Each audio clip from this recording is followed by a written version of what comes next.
Alrighty. Looks like everything's coming through. Oh, whoops, I have to fix that chat. I always keep forgetting to address that. Give me 1 second.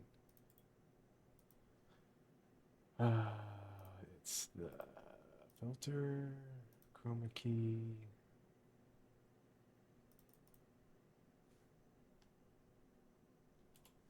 Nope. There we go. That's better. Alrighty.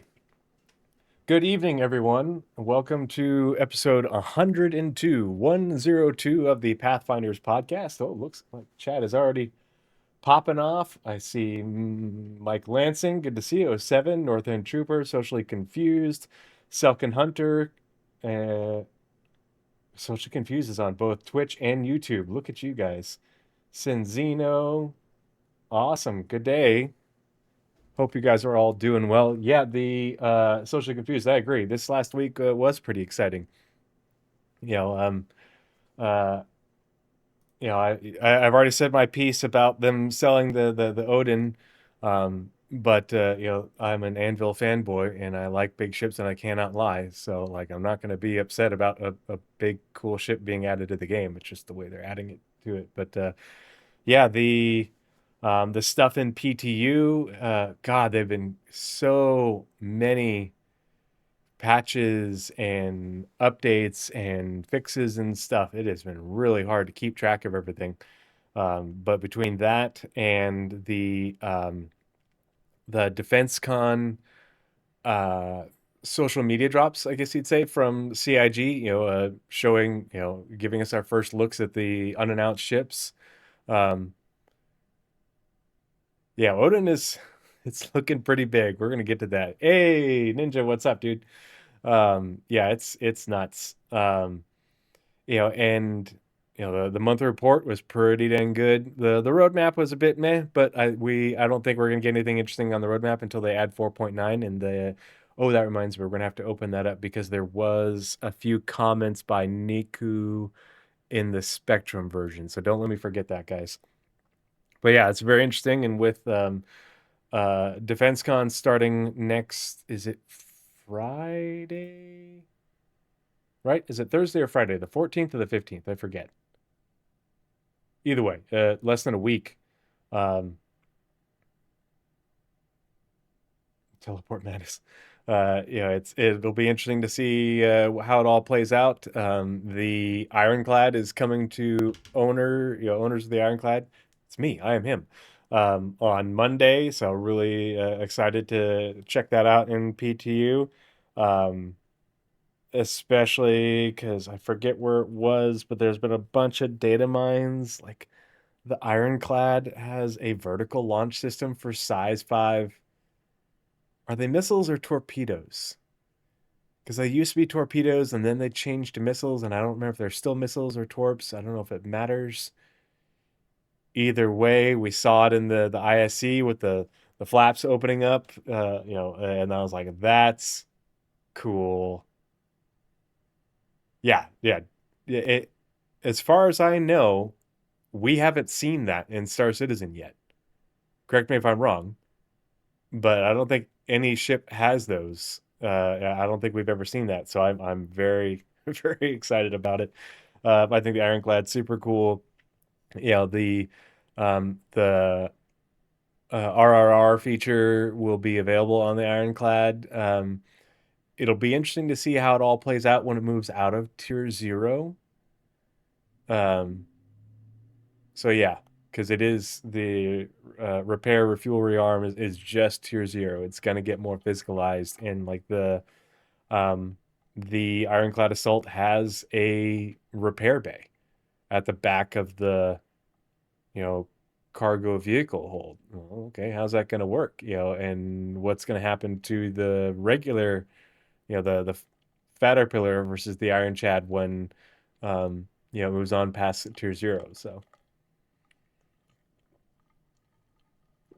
show me your flappers. But yeah, welcome to episode 102 of the Pathfinders podcast, where we are charting the way through the vast nebulous information surrounding Star Citizen, Squadron 42, and their development. Um, and if you, we were talking about it in my Discord. If you haven't checked it out, Space Tomato went over it. I'm not going to go over it, but Chris Roberts did an interview that was back in February during, oh gosh, I forget what event it was in Australia. And a lot of people were worried because, Chris Roberts was talking about, how he's like, well, we have to be worried about the thing in gaming that everybody knows about, the Rockstar and GTA 6. But then Jared reiterated that Squadron 42 is still coming this year. Yeah, it was some sort of esports thing. I can't remember what the name of it was. And they interviewed Croncy while they were there. Croncy's a good buddy. I got to meet him when we were at CitizenCon in 2023.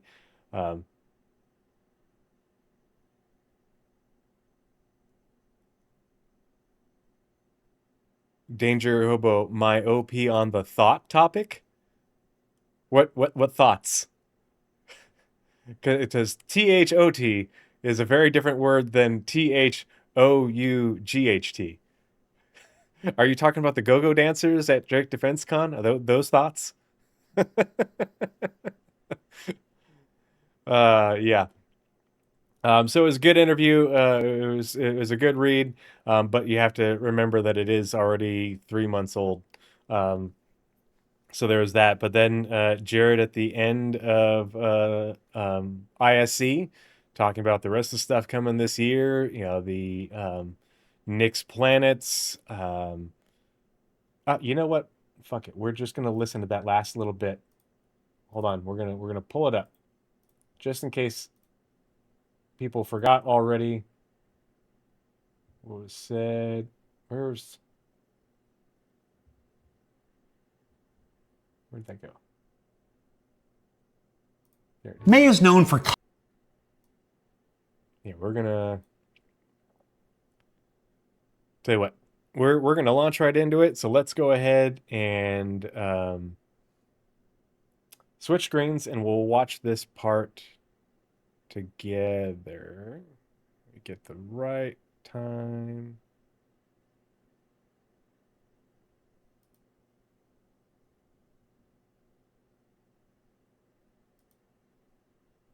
Okay. Alrighty, and all right, switching screens now. The teleport is the biggest news in the history of the... Oh, got you.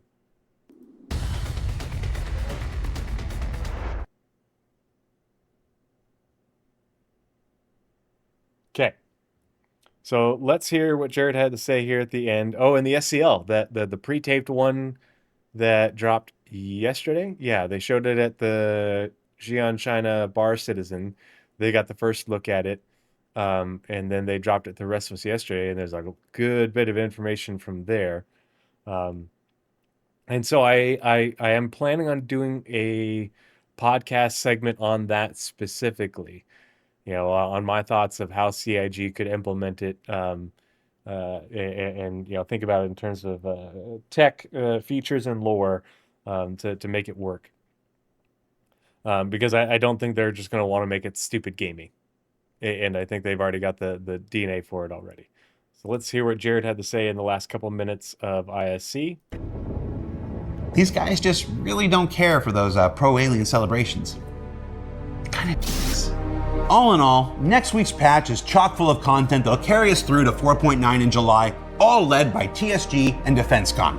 And in that new DefenseCon spirit of sharing things early, let's carry that over and talk about the rest of 2026 for a bit. Now, throughout the remainder of this year, we intend to deliver the newly reworked and fully instanced debut of Siege of Warzone, the new Genesis-built planets of the Nyx system, Starware and Starchitect goodness, the enormous multi-staged instance Municipal Works operation, a whole bunch of new ships and vehicles and additional gameplay features and quality of life improvements. There's an Apex $7 car that can literally pop its head out at any moment, and of course, as if anybody could forget, Squadron 42. There's a lot we got going on for the remainder of this year, and for that reason, we've made the decision not to host a CitizenCon event for 2026, either in person, digital, direct, or otherwise. It's a decision born out of how important these two games are to everyone on both sides of these projects. And while we'll certainly miss getting to meet so many of you at once, we do encourage you to check out the Star Citizen World Tour that's well underway, because we always enjoy every opportunity we get to meet you and hear your stories. For instance, I'm going to Amsterdam in a couple weeks. Come find me and tell me how your TSG experiences went. For Inside Star Citizen, I'm Jared Huckabee. As always, thank you for letting us share the people and process of game development with you. And we'll see you here next week at DefenseCon.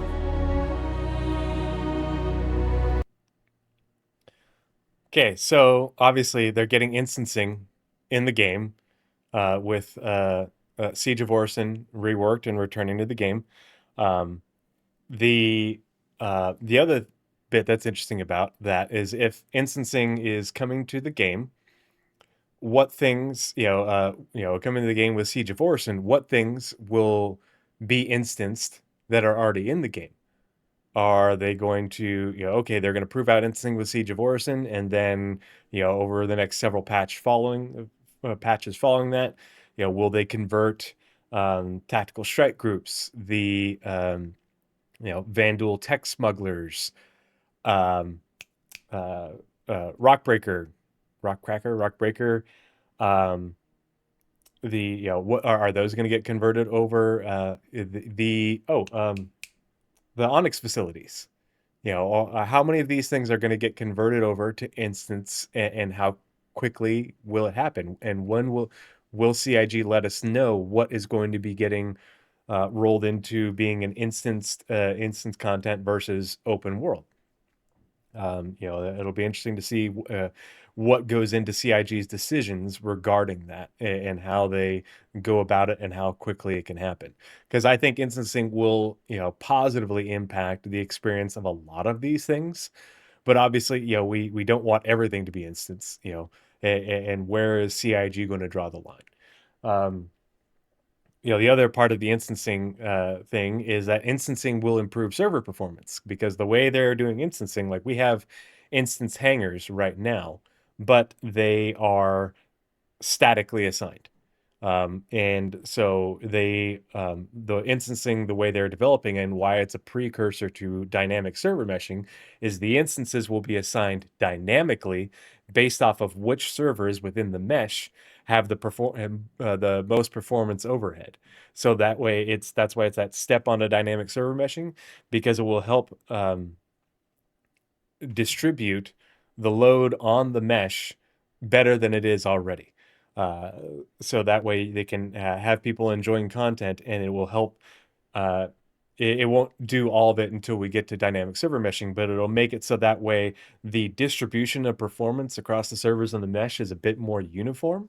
And you get a bit more uniform and reliably good experience as you go from one server in the mesh to another, averaging things out a little bit. And so you don't have some servers that are just, cruising on at 30 FPS and under very little load, while other servers are struggling at, 10 to 15. Helps redistribute that by, taking some of these instances that would have otherwise been localized to a server in Nix, and making them dynamically assigned, so that way when you transition to that instance, you actually end up on maybe a server that's actually, that is running the simulation for a part of Pyro. That's part of the dynamism of it. So that's really cool. He mentioned the municipal works. Okay, well, they've told us about municipal works twice. Which municipal works are we getting? One, are we getting the municipal works for Levski? Are we getting the municipal works for Area 18? Are we getting both? When we heard about municipal works, those were supposed to, take advantage of instancing. So are those coming out after instancing, and will they be instanced, when they arrive? So that's a big question.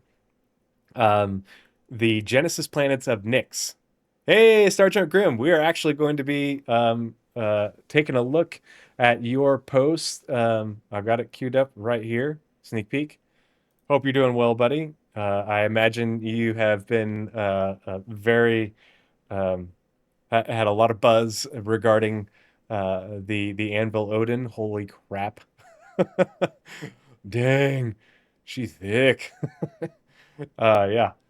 Um, but they intend to get the Genesis planets of Nyx. So that's all three planets, Nyx 1, 2, and 3, this year. You've been rebuilding this damn ship all day to get it to a much higher fidelity for Fleet Viewer. Oh man, I can't wait to see that. That's going to be sick, dude. Yeah, well, like when you look at the, I've got it queued up here as well. The model that somebody put up into Sketchfab. Like you look at some things, and I'm like, I don't think that looks right in terms of scale. Like the what look like manned quad turrets. It's missing half its turrets. Holy shit. Yeah, I haven't been into the hollow model yet. And obviously I'm doing this tonight and tomorrow is Mother's Day, so I won't touch the computer at all tomorrow. But I'm planning on hopping into the PTU on Monday, checking out the Ironclad. You're up to 8 to 10 hangars found on it. Really? I saw the three very obvious ones on either side. That's interesting. See, that's what we've been speculating about in my Discord. Are those just individual hangar doors, kind of like, the two that are on the Kraken, two individual hangars, or are they individual doors going into maybe a larger hangar? Oh, two in the front as well. Ooh, oh, that's interesting. Yeah, we're gonna pull up the Sketchfab in a little bit and take a look at that. Thanks for dropping by and highlighting that to us. I'll be sure to share that info in my Discord. I appreciate it. But yeah, so the Genesis planets of Nyx, and that means that everything when he says Genesis, Genesis is that suite of features that includes Starchitect, which he named, but it also includes dynamic weather. It includes Planet Tech V5 and everything that goes with it. Like that's huge. And so it'll be really interesting to see how that plays out. You're considering here we are at the beginning of May, and that's three whole planets that they intend to have come through the entire Genesis pipeline, ostensibly. Might be complete pass-through hangars. That's a good thought. Yeah, that's kind of what I was leaning towards, but it's you know how are we gonna? There's no way to know. Either way, I love the idea, and I hope it applies to the cruiser as well, of ships like that being able to launch their own combat air patrol. Not a full like wing of fighters and bombers and stuff, but their own uh, you know close in defense air defense team. Well, yeah. So they said the municipal works, but they didn't specify which one, or is it both? You know, he said it's huge, and like we could definitely got that idea when they went over them, because they've talked about the Area 18 with the concept art, but then they talked about it more with the one for Levski, and the way they describe it, municipal works is going to be every landing zone, individualized to each landing zone, um, but are those going to be instance when those yeah, yeah, I'm like the content, sure, that'll be cool and fun. I'm much more interested in the instancing and how that plays out, how that helps server performance, how that helps um, balance the gameplay. Because the other thing is with these things being instanced and them not having to drop, 100 Onyx facilities into Stanton, or however many of the rock breaker stations we have, or the tactical strike group stations they end up putting, removing those things. That way they aren't, um, part of the mesh, aren't in the shard, um, except for when they get loaded up for an instance, that will help as well. So that's pretty exciting. He didn't say anything about dynamic server meshing, but they are pushing hard for dynamic server meshing. We knew that was the goal from the letter from the chairman. And instancing being on the road to dynamic server meshing, fingers crossed. But at the same time, I wouldn't be surprised if we didn't get there because there's a lot that goes into that. Remember, dynamic server meshing isn't just spinning up servers, it's separating everything in the hybrid service, which includes the replication layer, air traffic control, the transit system, not transport system, the mission system, various other services that run on the back end as part of a shard, and making them separate services so that way if something happens to the shard, you know, they aren't affected. They keep going, in order to make things more reliable. So that way, the idea is if all these things on the hybrid are split up individual services, each one of those things can scale appropriately based off of demand, but it will also make it so that way the hybrid, whatever uh, server it's running on as part of the shard of the servers that are all part of the shard, will be that much more resilient and resistant to crashes and more performant. So that's also really exciting, but a lot of work. So we don't have a great idea where they are on that. Um, but yeah, I mean, Starware. I mean, I think everybody, is getting the idea that Starware is on its way in. We're actually going to hear a little bit about Starware in the monthly report once we get there. But with the flight suits coming, and everything else, it's that's exciting as well. I escape. I don't know. I'm not in lore anymore. I would love to get back to being in lore, but lore always gets together like on Sundays, which is family day for me. And it's in the middle of the late morning for me when my kids are awake and screaming and running around like crazy. So I do love the organization of lore and everyone in it, and hopefully I'll get to play with them again. But it's just not in the cards for me these days. But yeah, so the rest of the year, and obviously that's not everything. It didn't even talk much. There's a lot of other features we're still hoping for that we know that they've been working hard on. Hopefully, radar and scanning for both FPS and vehicles. G-Cube says, no, we have no events planned for this weekend, partly due to Mother's Day. Awesome. Tell your kids you'd like to play hide and seek, and the first thing my son loves hide and seek, but doesn't understand how it works. It's really funny. Um, he'll run off and go hide, and he'll tell me where he's hiding, and it's like, uh, that's not how that's supposed to go. What do you guys do when you play at school? But he's 4, so um, radar and scanning's huge. We know that they are continuing to test and make progress on the flight model. Um, that there's going to be more feature work for engineering and crafting coming along. So yeah, it's an exciting time. And here, fingers crossed that we do get some sort of hint about Squadron 42 during DefenseCon. I am of the mind that because they moved Invictus Launch Week to Seoul for whatever reason, I think that has something to do with it. I think that's a bit of a hint, but we shall see.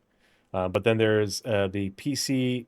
What's the PC gaming? What's the PC gaming convention? It's PC Game Show. What? The one that's at Summer Game, right around Summer Games Fest. Both of those are viable options for when we might see maybe a trailer with a release date. But yeah, so we'll just make that all part of the intro to this show, and then now we'll go ahead and transition into we're going to do a first look at everything regarding the Anvil Odin that we have so far. Game Schooner? What does that mean, Danger Hobo? I don't know. Oh, and before we do, I just want to highlight something like that. I have no idea.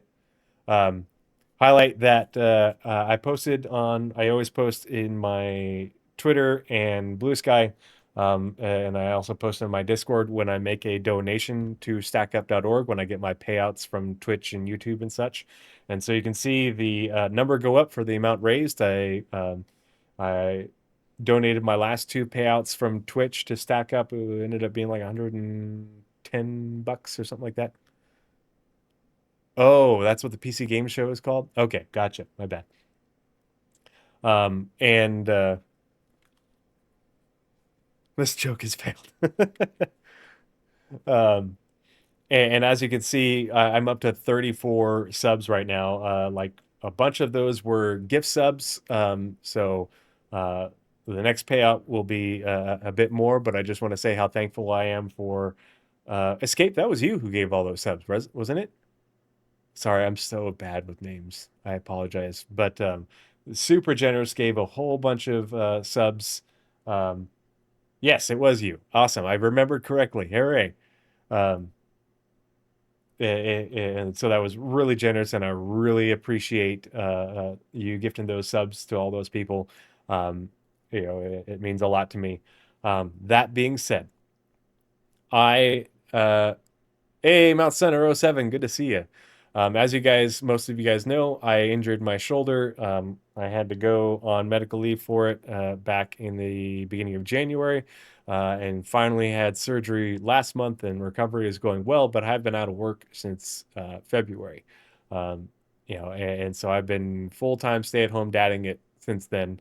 Wife and I are debating whether I'm going to go back to work. You know, once my shoulder's all the way healed, whether I, start actually legitimately searching for jobs, we're weighing our options and everything. But for now, we're tightening the belt, just so my wife doesn't have to absolutely destroy herself, keeping up with everything since I'm not, bringing in much money other than drill pay. And since I can't fly with the Army until my shoulder's back, I can't bring a little bit extra. So that being said, I spend 40, 50 something dollars a month on boosting my Discord. So that way the community, everybody who's in my Discord can have the best experience possible. Um, Oh, you were on Captain's Table today, Escape? That's awesome. Good for you. I didn't get a chance to watch. My wife and I took the kids to the water park for my buddy, one of my best friend's son's second birthday.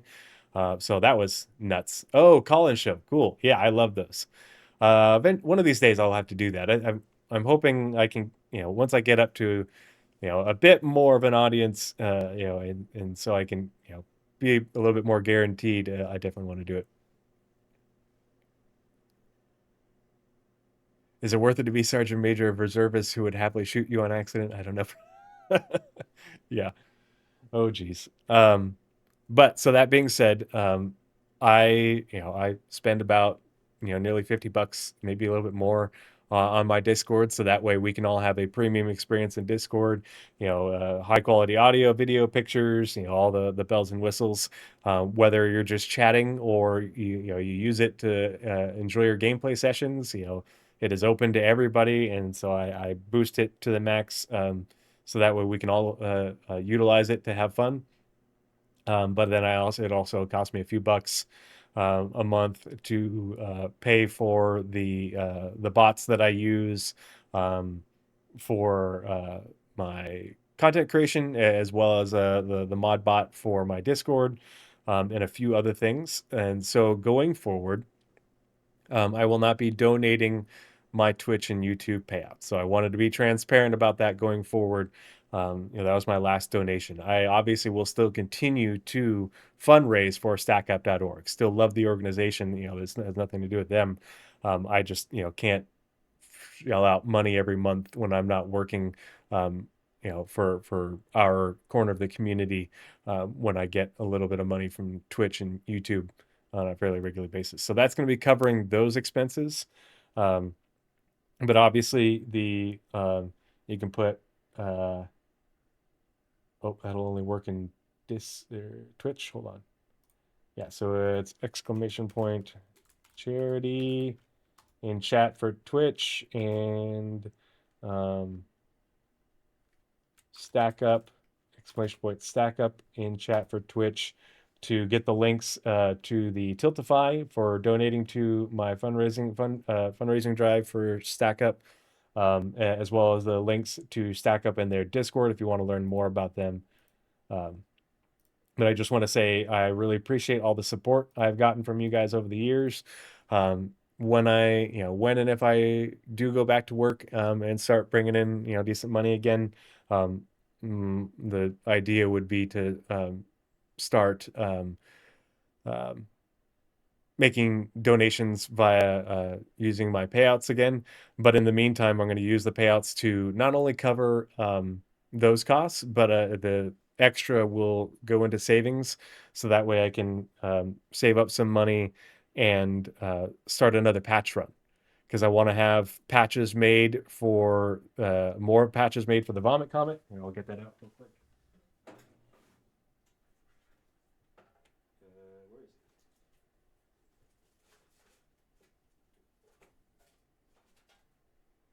Ah.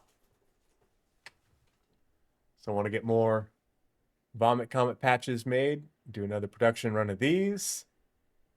You can see I've got it up there on my patch thing. And then that other spot up there is I'm going to finally have a patch made like this for the Loot Goblin. The Loot Goblin being my Drake Cutter for my Zero to Hero account. And also the inspiration for the Scavengers Union, which is the org that I have founded and done nothing with, but eventually will. So yeah. And so the idea will be to have a whole bunch of those made and start a merch store so that way you can buy the patches and the proceeds from selling those patches will pay for the patches themselves, but also benefits stack up. Not here to make a profit, don't need to do that. But I'm also not here to lose money on hanging out with you folks. Alrighty, so without further ado, let's get into the Anvil Odin.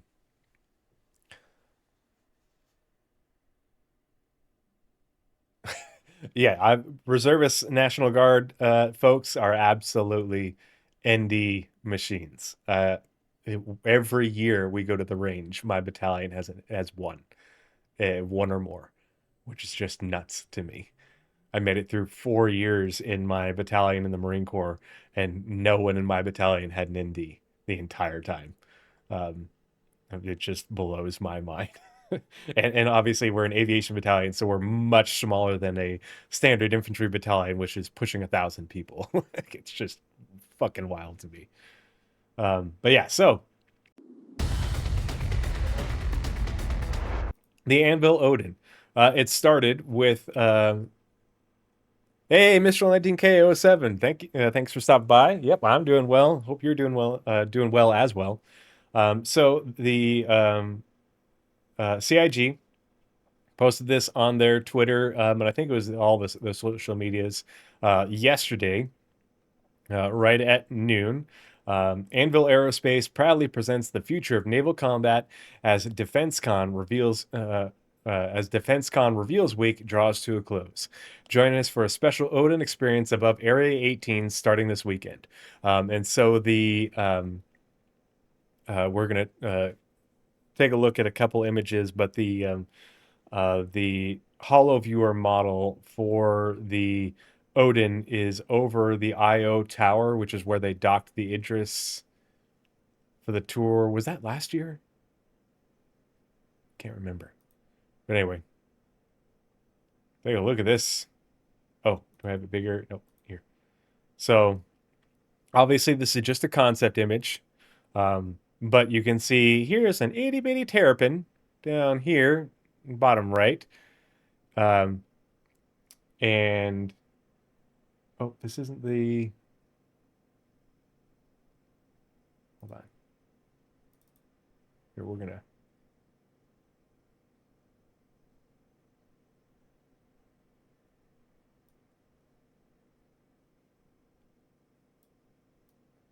I didn't even notice these guys before.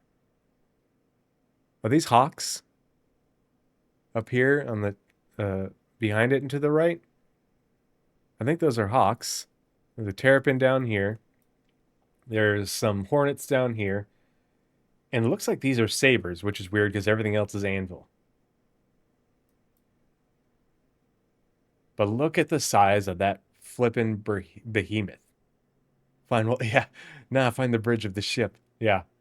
but this thing is just massive. And this initial image, it was kind of confusing because the angle is a little bit weird and it's hard to get a good idea for things. But once you see this and then see the hollow viewer model and the Sketchfab white box, you're like, oh my God. Yeah, all the guns are tucked away here. It seems like just about everything um, recedes into the ship. But you can get a better view of everything from the hollow viewer model. But like if you zoom in here, you can see those look like manned turrets right there. Unsure what they are. There's another one here. There's one on the opposite side. You can see a couple more of those turrets here. But then when you're looking at this, you're like, where are all the big guns? Maybe those are torpedo or missile launchers. I don't know. It's like, where are all the big guns? And then you get to the hollow viewer model, the sketch fab, and you're like, oh my God, dear Lord. But looking at it, you can definitely see a little bit of Anvil design influence, shared with the Carrack, with the Terrapin there, between with the where the main thrusters are back here, that sort of wing there, and that thing hanging on the side, kind of like on the Terrapin. Um, it's definitely has some Anvil in it, but you can definitely see that it's like, oh, this is New Age Anvil, very U.S. Navy World War II. How many people are going to try to Star Wars ram the Tower Bridge? Yeah, I like the bridge look. This also, like, if you've been following the, uh, oh yeah, yeah, yeah, all the turrets kind of fold into those holster-like cradles. Yep, yeah, which is just crazy. Because think about those animations. I mean, that's one thing I always say is I always love the level of detail CIG puts into their animations on their ships and how things move. He has some sort of bat sense. He knows when anyone talks about it. Yep. Yeah. And I cannot wait to see those animations because that's going to be sick. Those giant things opening up, and you can just imagine how huge those hydraulics are and the sort of groaning you would hear if you're like inside the ship as it's opening up and the turrets raising up and turning and such. And it's like, oh man, that'd be fucking awesome. You got Odin brain right now. Yep. Yeah. But it's a really sick concept image. Obviously, all this stuff in the foreground and background, this is just meant to look like a station. You can see hangars and pads up here. Um, this sort of tower thing is very reminiscent of, oh God, what's the station that the Javelin goes to during Xenothreat? But it's all very familiar stuff, but this isn't anything like in game. This is just stuff that they use to make the concept art. Um, but very cool. You can see a caterpillar back here. Just a really great image. Very cool to look at. But it obviously leaves a whole lot to be desired in terms of what does it actually look like? How big is it really? What are the specs? Everything that goes into that. The other part is um,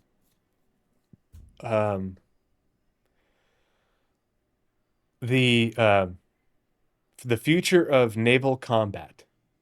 Those words were uttered in the background like speaker sounds at Invictus Launch Week years ago regarding Anvil collaborating with the UEE Navy at MacArthur, which is the home base planet for the UEE Navy in the Killian system. Um, so if you're not familiar with that, let's see, it was here. We're gonna go to. I know where we can find it.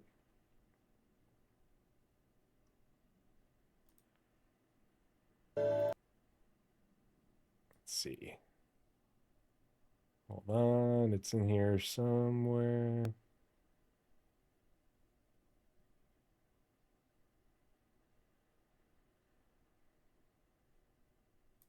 Aha.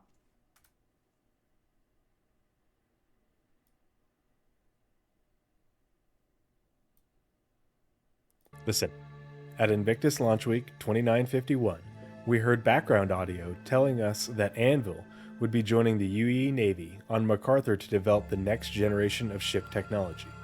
In lore, MacArthur is the home of the UE Navy and has massive shipyards in orbit for production of capital ships like the Bengal and Retribution. Special thanks to Jail for pointing this out and creating this video. Link in the description below. 5 years ago. This was Invictus Launch Week 5 years ago, which is just crazy to think about because it makes you wonder, like, had they already been planning on making the ship back then? Did they start on it and then decide, you know what, we don't have time to make this for Squadron 42. We're going to make the cruiser and the escort carrier for Squadron, which is, because back then, that same Squadron 42 teaser with the Battle of Vega, there was no cruiser or escort carrier. The biggest ship after the Bengal in that teaser was the Javelin.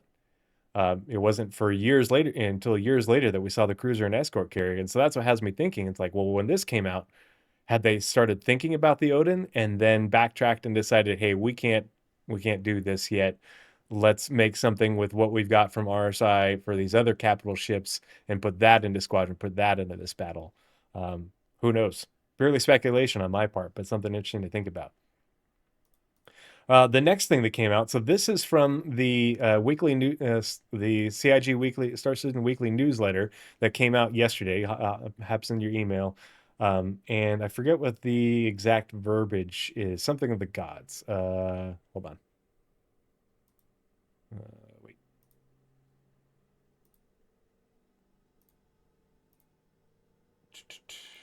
It was a little quote behind it. It was Arsenal of the Gods.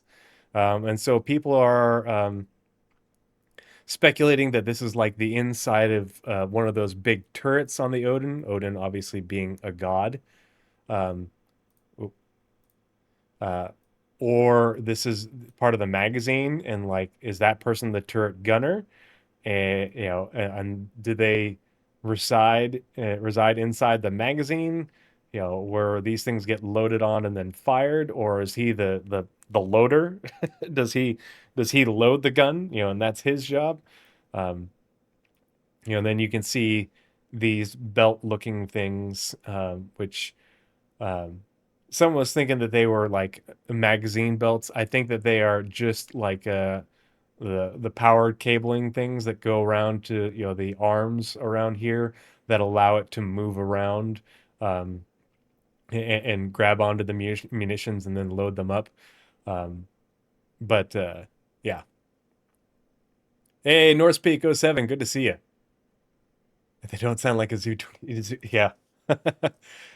Yeah, these are definitely big old battleship style warheads. This is kind of very much what things that got loaded into the Missouri style cannons look like.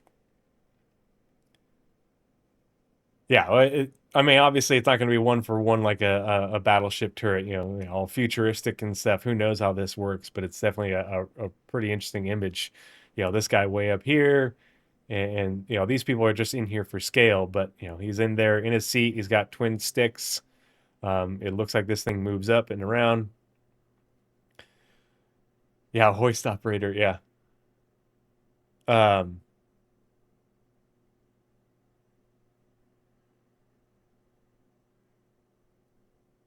Yeah, and there's probably a Marine complement on board the ship. There's a Marine complement on board all Navy ships that we know about now, but the Marines also have their own ships, which we are looking forward to hear. I am looking forward to hearing more about. Of the old concept imagery from CIG where you can kind of tell it's not been totally thought out. Oh yeah, yeah. Imagine if this took a hit with this guy in it. Fuck. Yeah. Yeah, this is to me it's very much a rule of cool, but it's also there in order to give scale. Yeah, who knows if it'll have something for magazine breaches. And also, if you're watching this later on YouTube, the links for all these things will be in the show notes. Yeah, hazardous duty pay. Oh yeah, yeah. This thing has got to be internal.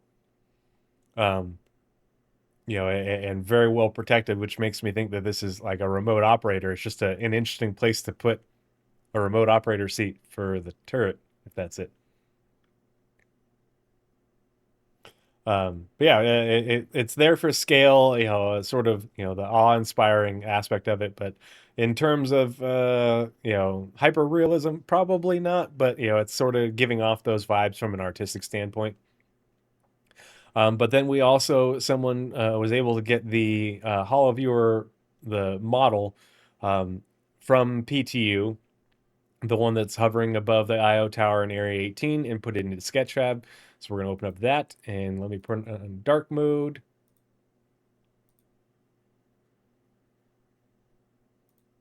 Make that easier to see. And let's make this full screen. Sorry, is there a... I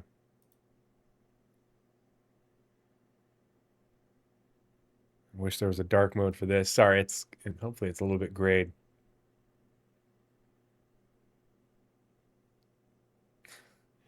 But now you can see the guns sticking out, the turrets out of their, as Starjump put it, their cradles, which is fucking wild.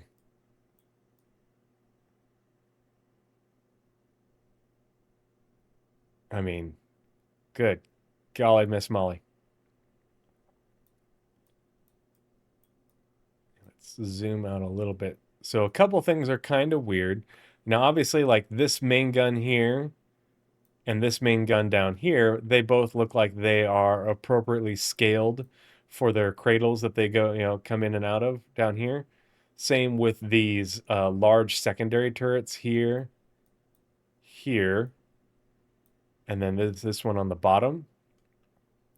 But what looks inappropriately scaled are these guys in the side. So look at how long these are compared to these ones, and it looks like even these ones almost look ridiculously long. And so I don't know if these parts are accurate, or what's up with that part of the Holo viewer. But compared to what you can see of these in the concept image, um, these just look ridiculous, especially the way these ones are poking out. But they all look really weird. But these ones up top that are on the side of the tower look especially funky to me. But yeah, so we've got these terrapin style fins here. Um, the placement of the main thrusters is uh, reminiscent of the Carrack, and so it's got some style, some Carrack style in there. What I also found kind of interesting is we've got, I don't think these are cannons at all. I think these are like the antenna things on the Carrack and the Bengal and other ships. I don't think these are static cannons that just, tilt out. I know they look kind of like they're barrels, but I don't think that those are, guns that can just fire in that, you know, single direction. I don't know what they are. Maybe there's some sort of defensive countermeasure. Maybe they're just um, something, rule of cool for, antenna, like on the Bengal. Um, Maybe they're torpedo launchers. It just looks really weird for torpedo launchers, like to come out at that angle and where the placement is. I don't know. I don't know what to make of it. It's a really weird looking. I just don't think that they're guns. They're very impractical for guns. I was thinking that these are torp launchers and these are retro thrusters. Some people were thinking these were torp launchers. I'm like, those would be just the silliest big torpedoes ever. These would actually be, given the scale, these would be huge fucking torpedoes. And these look very much like torpedo launchers to the front.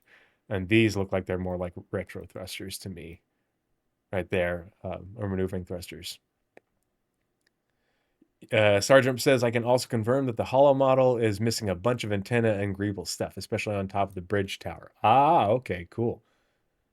I do like the radar globe thing as well as the radar donut thing back here. I don't know, maybe I mean they could be. It's just like if that's their only firing angle, that's just silly. That makes no sense. You know, yeah, I think their rule of cool pointy bits they fold out in as part of the radar antenna communications system, is what I think. But if you remember the cruiser from Squadron 42 had actually here we're gonna make this small and pull up. Oh, hold on, we gotta jail Star Citizen lore. We're gonna pull up jail's video on this so we can get a good look at the cruiser in comparison.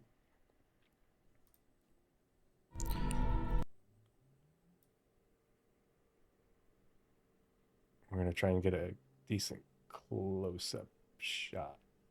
Oh, here we go. This is the escort.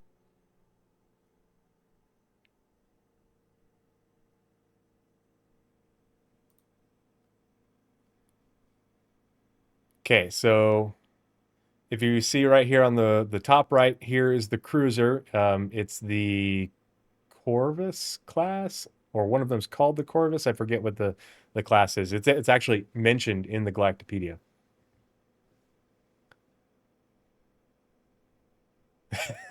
Mount Stunner.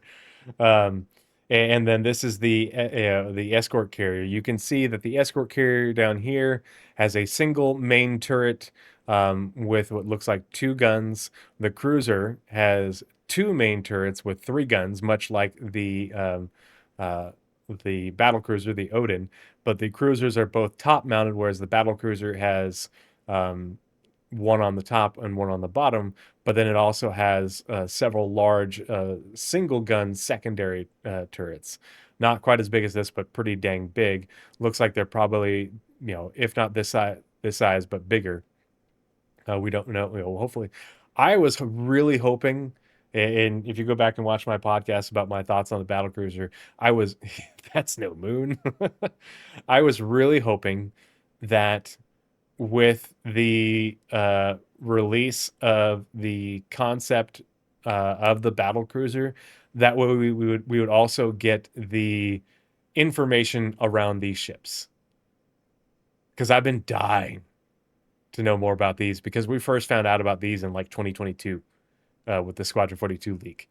Um, and I've been dying to know more about these. They're super cool. Like they're not going to put these up for sale at the same time they're putting up the battle cruiser, for sale. But when they say the battle cruiser is going to be the last concept, that means these will be straight to flyable ostensibly, because these were part of the stretch goals as well. Same as the Bengal, folks. Let's see if there's a better close-up image that we can see.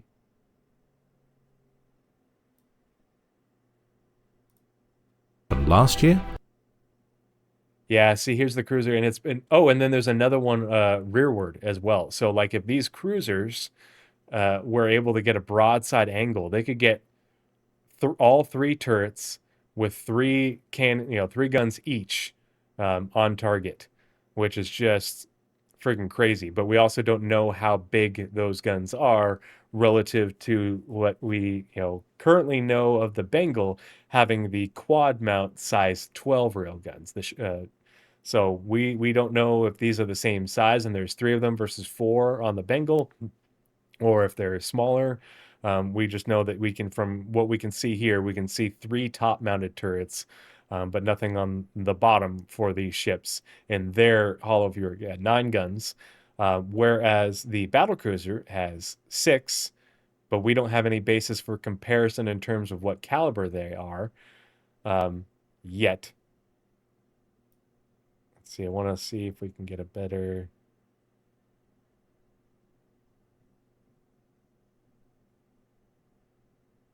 Aha. compose the escort carrier for the other ship based.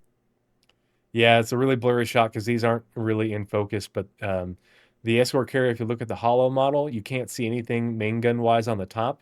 But it looks like there's like a combat air patrol type hangar like on the Bengal up here up top, and then the one main gun on the bottom, but it looks like it's just double barreled. But let's go back to the Odin in the sketch fab. So we've got three main guns here, three main guns here. So six main guns compared to the cruiser's nine, but we don't know how these compare in terms of caliber, firepower, range, what have you. But then we also have these secondary mounts. So we've got one secondary mount here, another secondary mount here, and then a third secondary mount here. But each one of those is a single gun. But if we look, try to get a good angle at these in terms of scale, these are significantly smaller in bore, it looks like. Still big, but smaller in bore than the main turrets are. So that's interesting to see. So technically the same number of guns, even though these look to be smaller than these ones, but maybe these are the same size that are on the cruiser, and these are Bengal sized. We don't know. It just all I know is they look fucking big. Um, and so Starjump was pointing out he saw 8 to 10 hangars. So the obvious ones, there's these three mirrored on each side. You know, these are pretty obvious looking hangar type doors. And then there's these three right here. And he said he thought there was another one to the rear. I'm not sure what he was looking at. There are two more on the front, the lower appendage on the left and the right. Okay, on the front, lower appendage. Oh, are you talking about these guys? These things? Yeah, those look like they could be hangar doors too. Yeah, there's one left and right. And you said you thought there was one on the rear? Where on the rear were you looking? Whoa, sorry. Or was it not on this part of the model? Possibly a big door in the rear. On the top or the bottom? Oh, are you talking about this big bit right here? You think this might open? Oh, that's an interesting thought. It is, because it does almost look like there's maybe some sort of hinge there. I mean, obviously it's like not a super high detailed model, but it does look, it does look like there's a seam of some sort. Can you zoom it? Oh yeah, it's all just look, we're already inside of it. We've already we are we the first person to clip into the battle cruiser?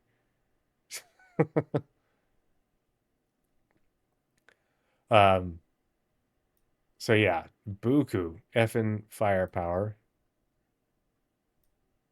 But it'll be interesting to see how that scales relative to the cruiser and the Bengal. That's where they left that open. Makes you wonder if that's like meant to be like a glass type thing, kind of like the Bengal has a multiple deck tower bridge. I like this rotunda looking thing at the top. It makes me, think of can you land it once?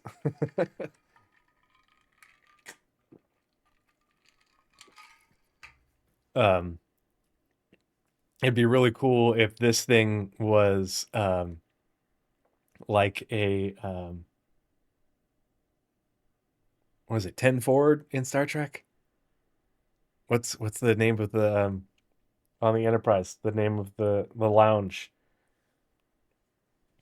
where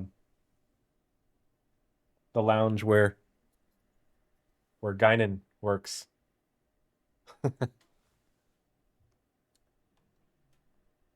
That reminds me, I need to fix the battery pack on the lights for the Enterprise back there. Yeah, comma bridge and nav bridge. Either way, with all those window looking things, I want to walk around in there. That looks cool to me. It also looks like these could be escape pods coming out of here, the big multi-person ones. Just a lot of little details in here where it's like, ooh, what is this? What is this? These are also interesting looking. Like, are these for vertical launch escape pods? Are these vertical launch tubes for missiles or torpedoes? Or countermeasures? These down here, could it be a whole bunch of escape pods as well? Who knows? I don't know. It's really weird because this folds in over that. Like, are these some sort of vents? Is it like a vent type system? Those tubes are to launch the Helldivers. You get fired out of a tube. Yeah. I don't know. It's just really bizarre looking.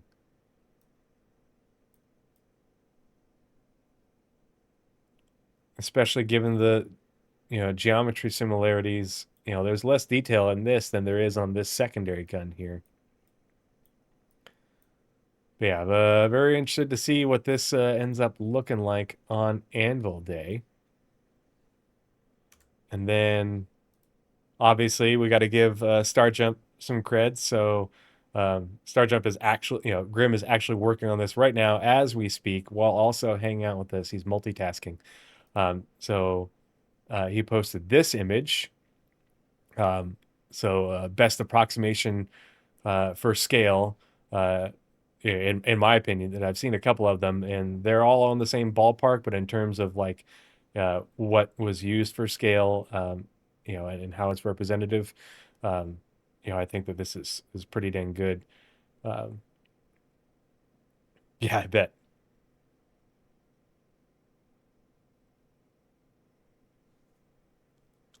Viper Mark 8, Mark 7 launchers. The hot model is to scale. Aha, measures out to exactly 745 meters. Whew. Whew. Yeah, because the Bengal is 990, right?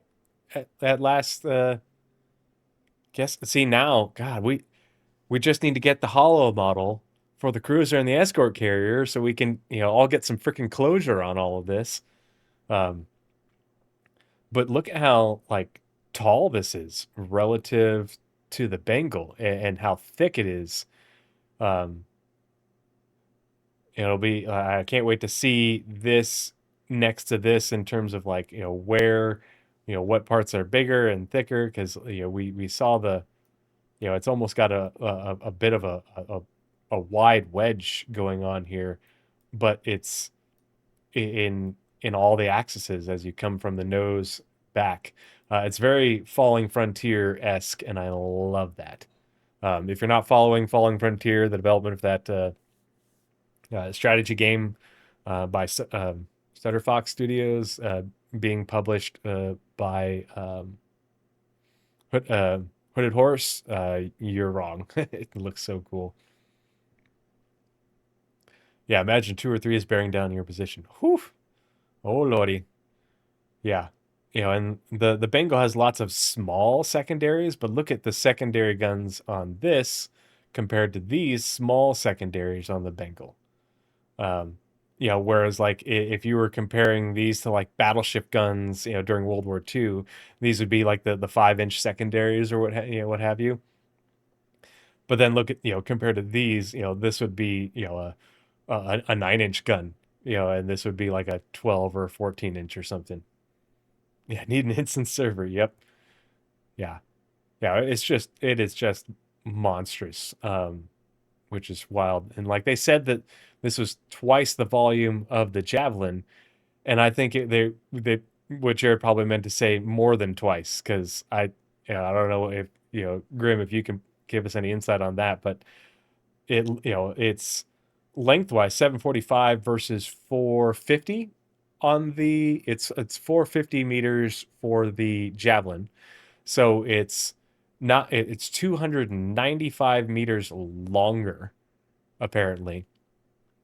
But obviously, like, the bulk of the size, is in the core. There isn't a whole lot of volume up here towards the front, or back here below, behind the main thrusters.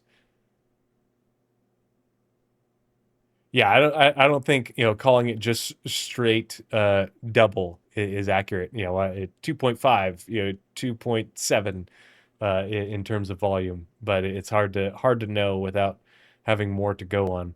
But this is a pretty great image, and we all know that Star Jump is very reliable in terms of scaling these things and getting them into our hands to play with the Fleet Viewer uh, real quick. But just just crazy, because look at the main turrets on the Javelin. Um, God, correct me if I'm wrong, but last time, if I remember correctly, these were quad size nines, right? On the Javelin, and these were dual size sevens on the sides for the secondaries on the Javelin. I can't remember exactly.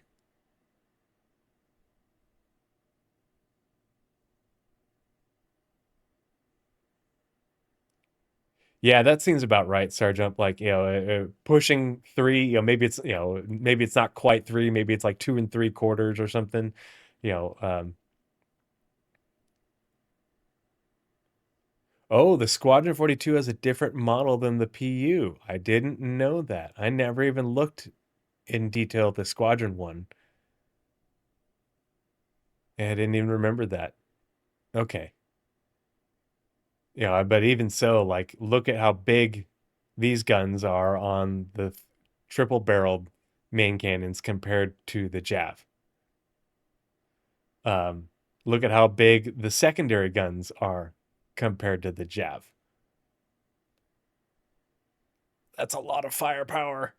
That's a lot of firepower. And the Javelin has size 12 torpedoes, and I think those are torp launchers in the front. And look at how much bigger it is than the Javelin.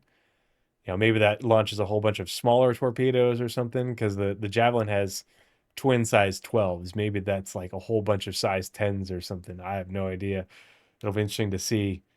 But yeah, this thing's a flippin' monster. And look how much more verticality it has than the Javelin. It even, like, it looks like it has a lot more verticality than much of the body of the Bengal. Because so much of the Bengal's dimensions is taken up by these massive thruster nacelles, which the battlecruiser doesn't have. The main thrusters are built into the body of the ship. These are, built onto nacelles coming out the side. Same with the Javelin. The Bengal and the Javelin both do that. Yeah, we got to have more firepower against the Van Duel. Because obviously, they've got the King ships, which are just monstrous. They dwarf the Bengal. But their cruisers, their other capital, the Driller is big, freaking huge. It's massive. So lots of interesting things to come up regarding the Odin. Oh, the other thing is I was going to pull up the. Let's see. There's some images that have been posted of people looking at the Hollow Viewer model in the PU. I'm just going to pull that up in my Discord real quick and show you guys on screen. Give me un momento.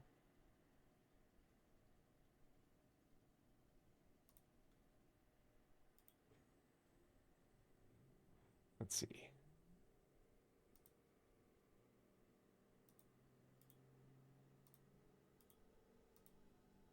Sorry for the white.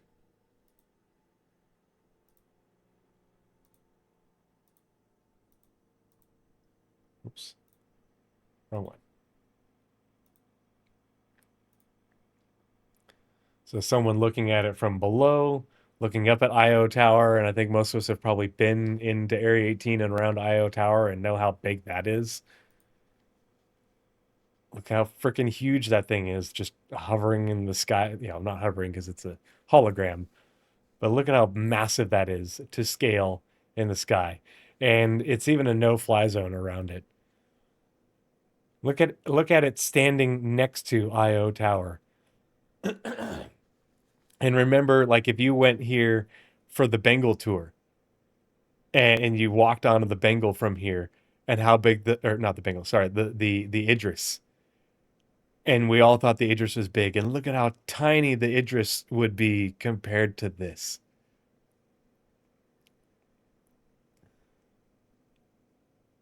Yeah, whew, lordy, it's a big ship.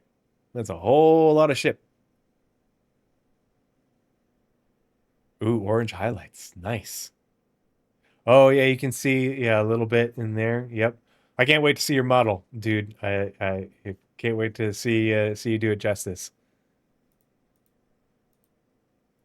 But yeah, that's what I've got. That's what we have so far for the Odin. That's my thoughts on it. I'm very curious to see more.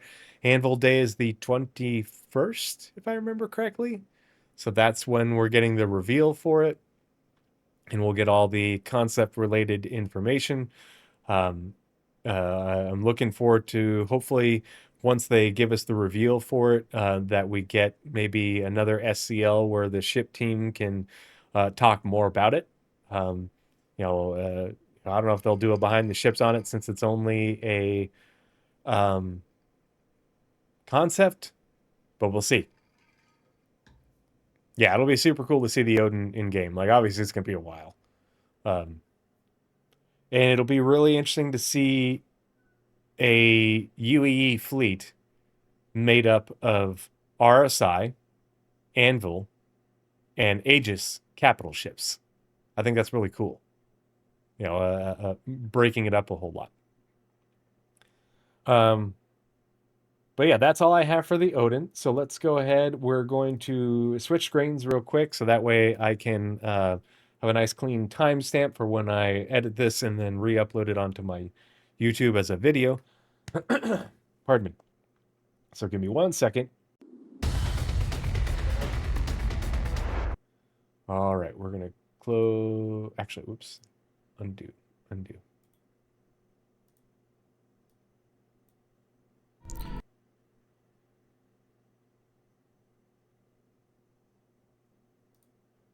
Okay, we're gonna leave these up so that way I have the tabs and I can put those in the show notes. Okay, and now we are going to move on to the roadmap roundup for May 6th, which should be pretty short because there ain't a whole lot. That's right. The Kraken exists, it's Drake, so it's still better than all of those.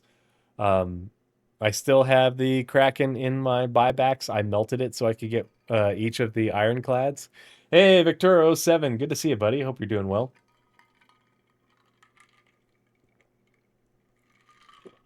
Pardon me.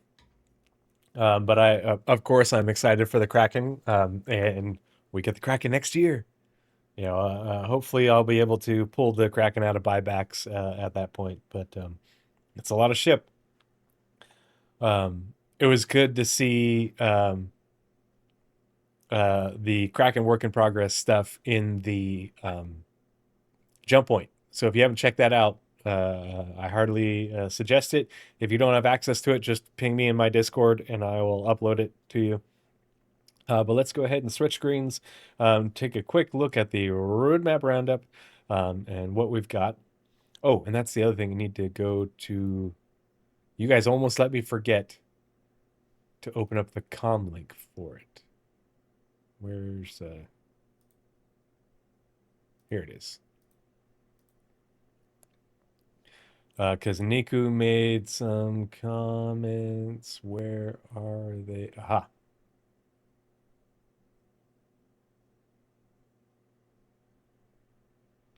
There we go. I don't think there's any. Yeah, there's.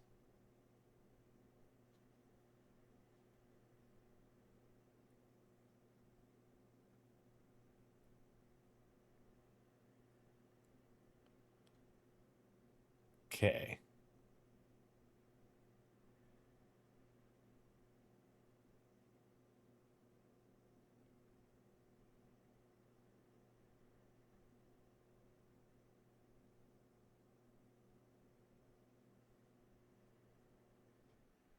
Right. Let's switch screens.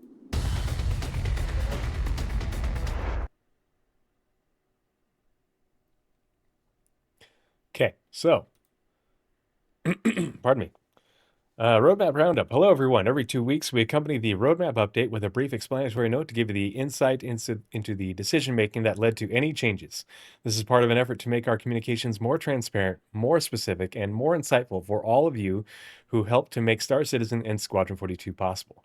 Just a reminder, the 1.0 column showcases features and content planned for inclusion in or before Star Citizen 1.0. This means you may not have to wait for the 1.0 release to experience them. As features content in the 1.0 column become ready, they will migrate left into a point patch column for release. Be sure to check back every 2 weeks for the latest updates. With that, let's dive into this week's Roadmap Roundup. CIG community team. Told you it was a short one, but there's a few other little tidbits that we're going to have to talk about besides that. Sorry, give me 1 second.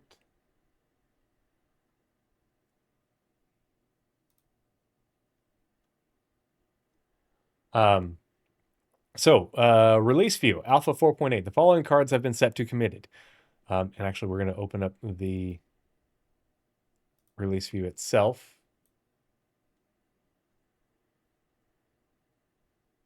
Close these down. So, here's the release view for 4.8. Obviously, not everything is committed yet. The following cards have been set to committed. Item Recovery Vehicle Loadouts. FPS Weapons Art Refactor. Ultiflex Novia Crossbow. Flight Suit Tailwind. So we talked about Star Wars type stuff. The Transport System. New Hairstyles. We'll kind of come back to the Transport System bit. New Hairstyles 4.8.0. Cossack Arms Plasma Grenade. Tactical Strike Groups. QV Extraction Stations. Really looking forward to, I haven't even dipped my toes into tactical strike groups. I'm going to try and get in on that this week before 4.8 goes live.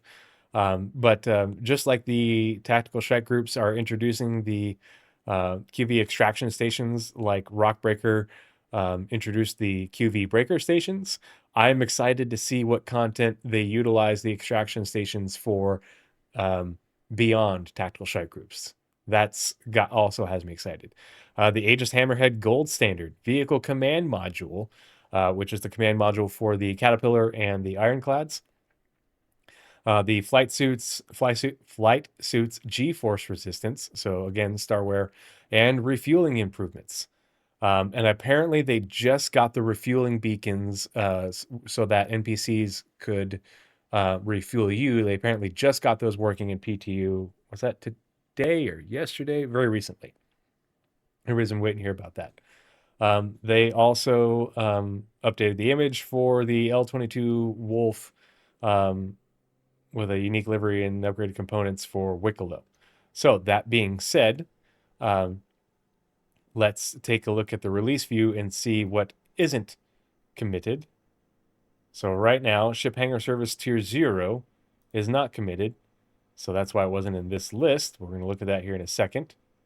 As part of gameplay, and the refueling missions and defend location missions, or space combat mission defend location, are not committed just yet. So always good to not only read the roadmap, but go to the Spectrum version to see if Niku or anyone else in the community has given any follow-up. Because a lot of times, not only do they make the post up here, but they will also make edits and they will provide responses in the comments to different questions. So looking forward to the roadmap update that features the first round of cards for 4.9. Niku says, we're leaving the spotlight to DefenseCon 2956 for now, but we can't wait to share more about Alpha 4.9. So with DefenseCon starting on either Thursday or Friday next week, that means it should be going until, usually goes for like 12 days. Should be going until like, here, we have the dates, right? Don't we? Hold on. What's the...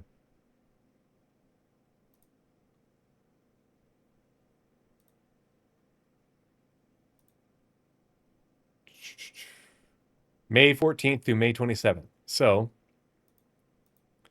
let's see. So we just got this roadmap on the 6th. So the next one would be on the 20th, 6 days after DefenseCon starts. So, and that will be 4.8 will be live at that point. The question is, will we see 4.9 added to the roadmap at that point, or is that when they will start adding the 4.8.x patches? Pardon me.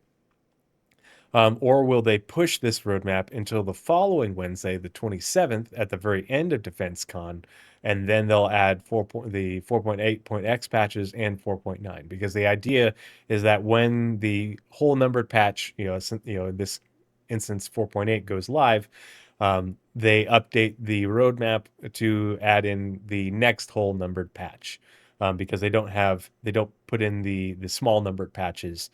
They just include everything into the whole numbered patch. So everything that comes into 4.8.1, 0.2, 0.3 will get added to the release view under 4.8. It won't be a separate patch. But we'll get those things added in the roadmap roundups. So it'll be interesting to see when that comes out and what things get added. Down here, Cars says, we've only seen the transport changes in one location so far, Grim Hex. They also did the tech previews at Area 18. Is it likely to be rolled out to other locations or just kept there for now so testing can be continued? And Niku says Alpha 4.8 introduces the transport system to Grim Hex as a first step, with additional locations planned for future updates. We'll let you know when we're ready to begin testing in Area 18 next. Thanks for helping to support the Grim Hex test for this release. There is also additional information regarding that. Let's see. Hold on. Let me find the post.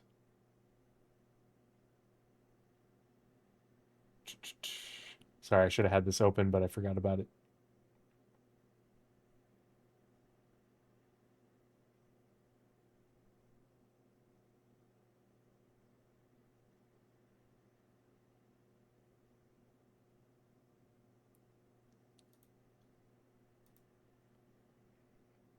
Here's a red. Oh, sorry. Bright. There we go.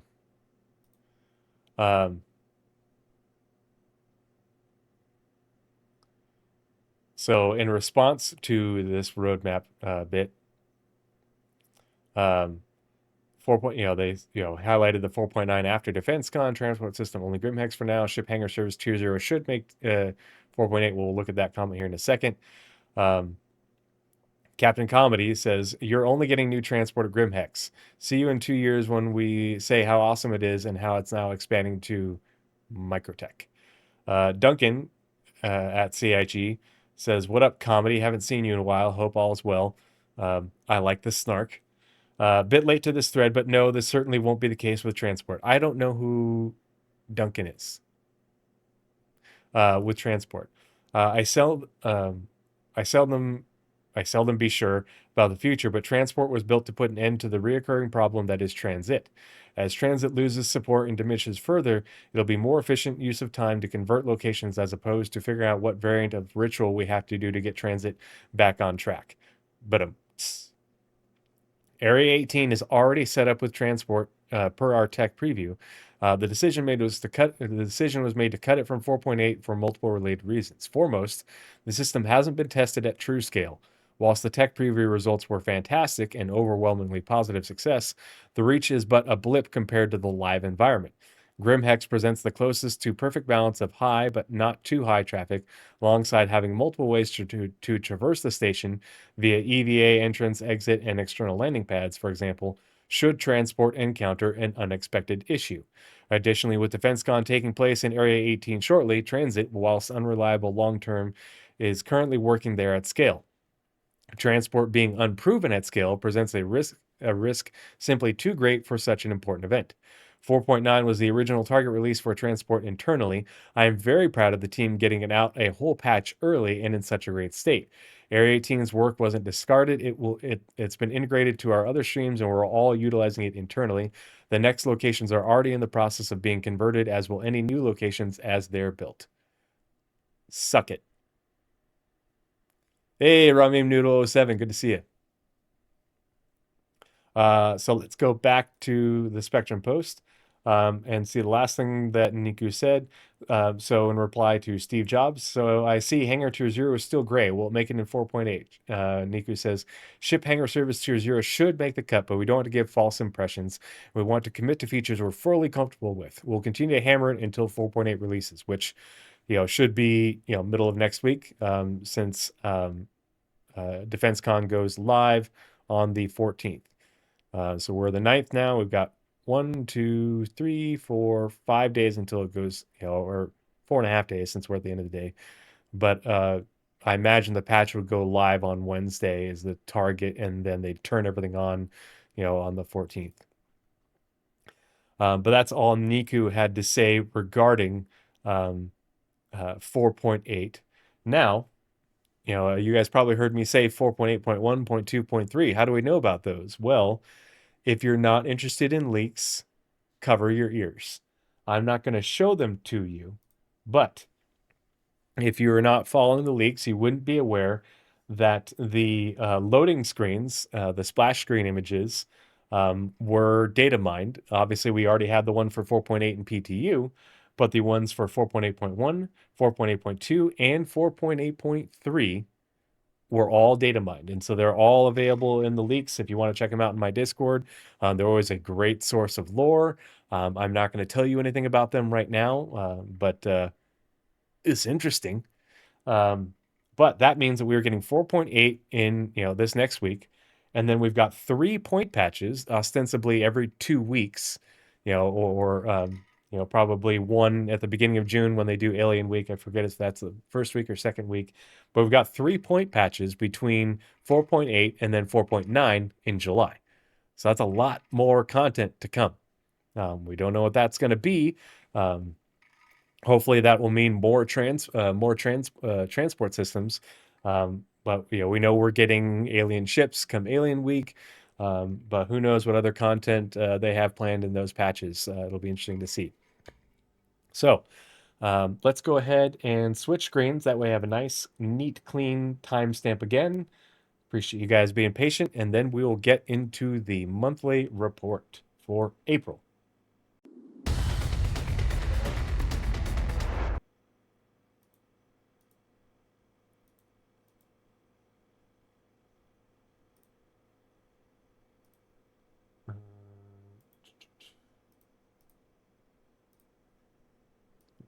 Put that back up. Okay.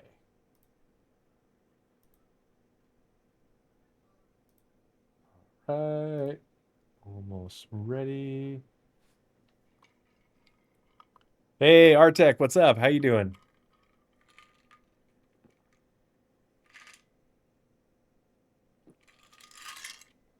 Oh, man.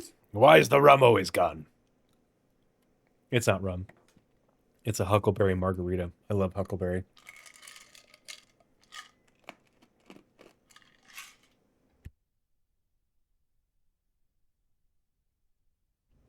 Pardon me. I chew my ice.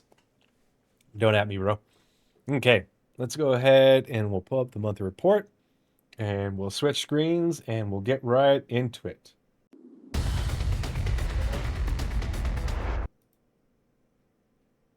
Ooh, 1 second.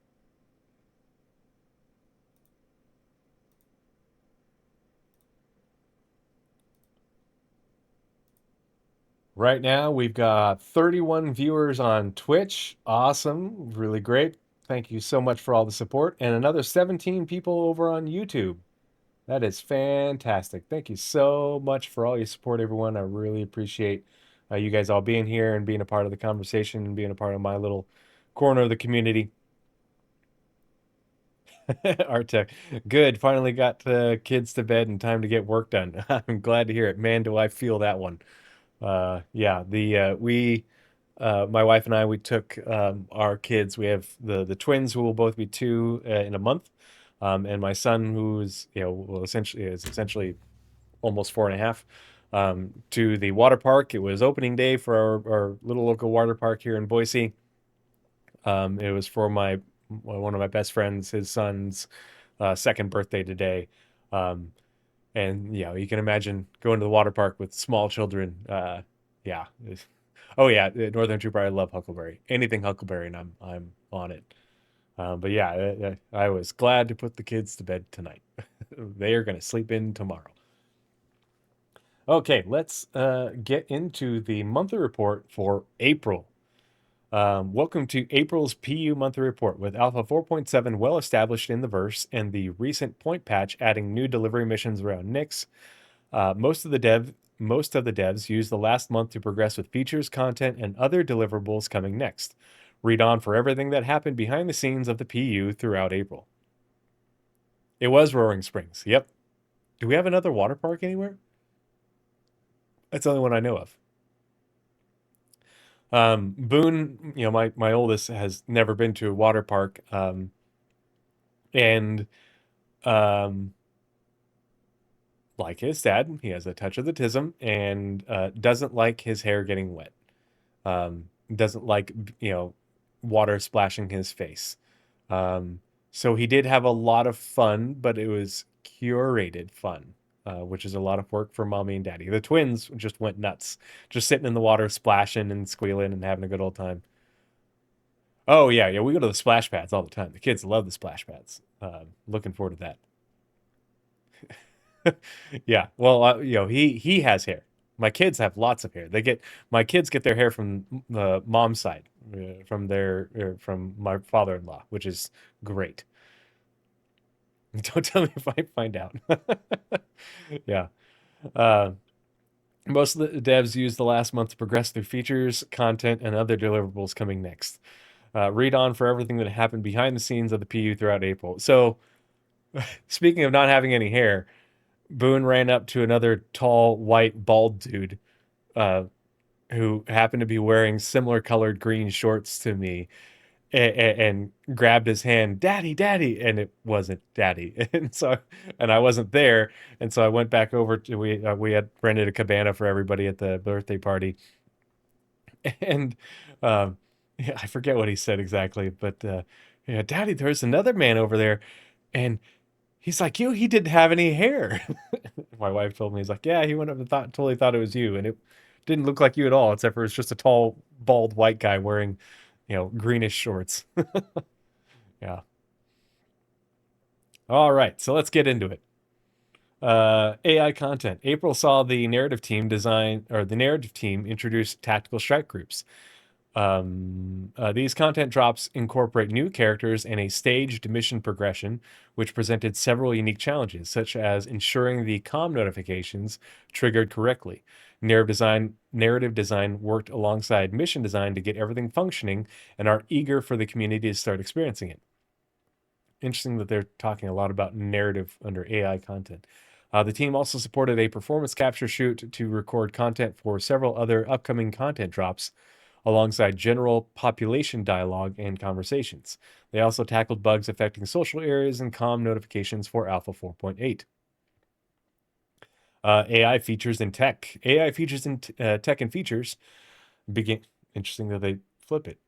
Began April with various optimization tasks, including a refactor of the Hermite cubic spline implementation to achieve better performance. I have no idea what that spline is. They use a lot of splines for a lot of different things, and so I'm not familiar with that one. A major performance offender was also fixed in the derived version of the original spline code used in cinematics. If it's AI features in tech and another thing for spline code used in cinematics, I wonder if they're referring to the splines that ships use for their maneuvers, the AI ships use for the different maneuvers and behaviors that they do. Because if they were doing that to improve performance, it could make it so that way the ship flight behaviors that they do in the PU, both in combat, non-combat, patrol, and even the splines that they use to land to drop off reinforcements in Pyro right now. If those are being improved, they're working on those to improve the performance. It might help with those splines not being out of sync with the spatial recognition of the NPC in the ship, which is what causes them to crash. So I don't know. It'll be. I'm not sure what to make of that exactly.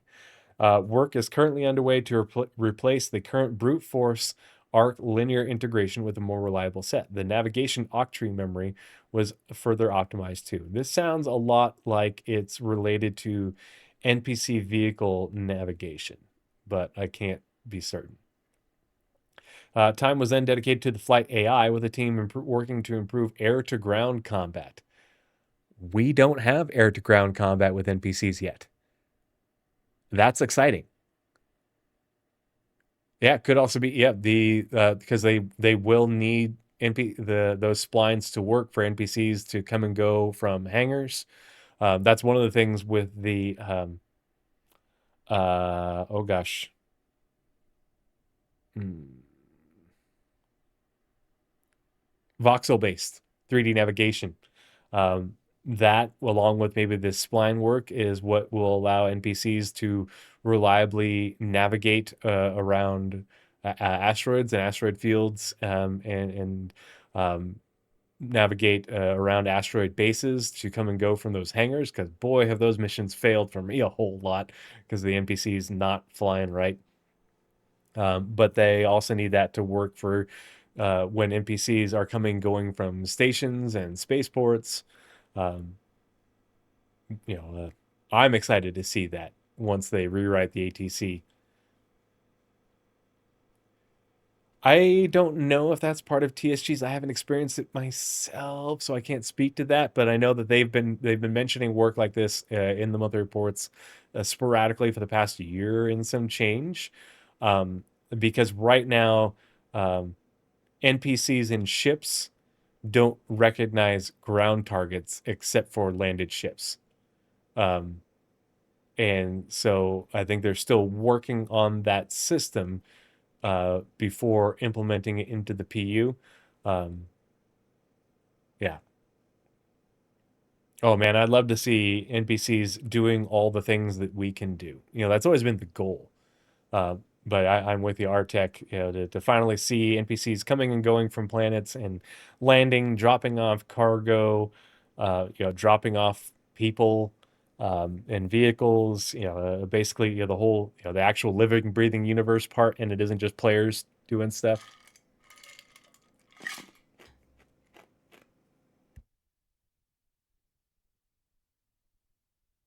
Sorry, I forget to mute my mic when I chew my ice. I apologize. Um, for example, when targets are moving planet side, such as the player, a turret, or ground vehicles. You know what?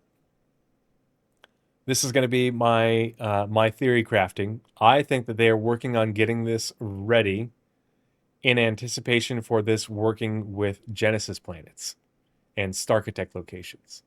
I think it's something that is not working right with Planetech V4, and they're struggling to work it right. So they've been working on the system with their internal builds and using Genesis planets in order to bring it into the PU with content that comes with those planets. Yeah, a lot of opportunity for lawful and unlawful gameplay. 100%. Yep. Um, They also began improving other mechanics, such as making jousting faster and more intense, close distance strafing and direction changes more prevalent, and providing better tactic selections and transitions. Fleeing and chasing are being improved too, alongside formation interceptions. Lots of work going into the flight AI, and I am here for it because I mean, when you get far enough along into like mission chains, when you're doing more difficult missions as you gain higher rep and stuff, like the NPCs do get a bit more difficult, but they're the tactics that they use, and like they're still like desync, and it still feels disjointed. The difference between a good NPC pilot and a good player pilot is still very noticeable. And so I'm hoping they can help. They're never going to close that gap entirely, but I hope they can, move that needle a bit more, so it isn't so obvious. For nav links, which is navigation links and the Pathfinder, this is NPCs being able to traverse environments, being able to use stairs, go in and out of doors, in and out of elevators, in order to fully traverse, the worlds that they exist in. The team upgraded NPCs traversing manual doors via control panels. So this is them, walking up and pushing the button to open the door, versus ones that automatically open. Elevator and transit system improvements were also made alongside NPCs using airlock systems. So the question is, are those actual airlocks like in EVA? Because when they originally first started talking about the voxel-based 3D navigation system, they said it was not only for ship navigation, flying around, but also for NPC EVA. And so are they now working on getting it working so that NPCs can not only EVA around an environment, but are they going to be able to EVA back into a station or a ship via an airlock? Man, that'd be really cool to see.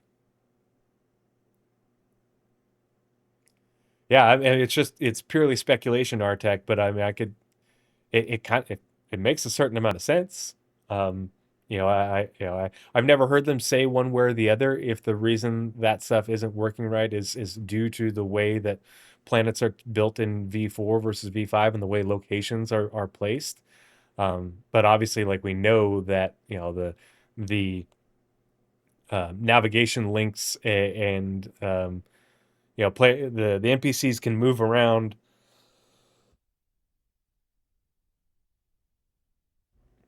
The NPCs can move around on um, the what are they called? The grids, the navigation grids that are generated for them on the terrain, but they can't transition from that onto a building or a structure or into a building or structure. They just get sort of stuck. Um, oh man, Artec, don't don't do that to me. Don't do that. My heart can't handle that. Um, I've been wanting. Yeah, Magtech. Yep. Danger Hobo. You're right there. I've been wanting like that. That's like peak sci-fi gameplay is to get interdicted by NPCs and have them disable your ship and board you via EVA, via docking and airlocks. Like, oh, I want that full experience. Not just, it's fun when like, oh man, the amount of salt I have been farming in the comments section of the last podcast.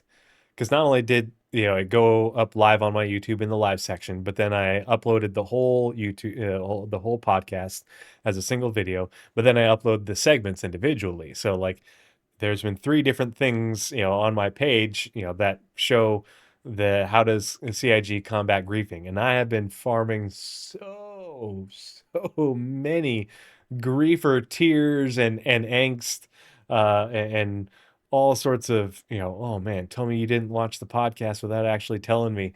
Tell me I triggered the shit out of you just by putting that word in the title without actually telling me. But like, I like getting pirated. I like getting interdicted and boarded. I like getting interdicted and disabled, having somebody come aboard my ship. That's exciting. It's great gameplay. That is not griefing.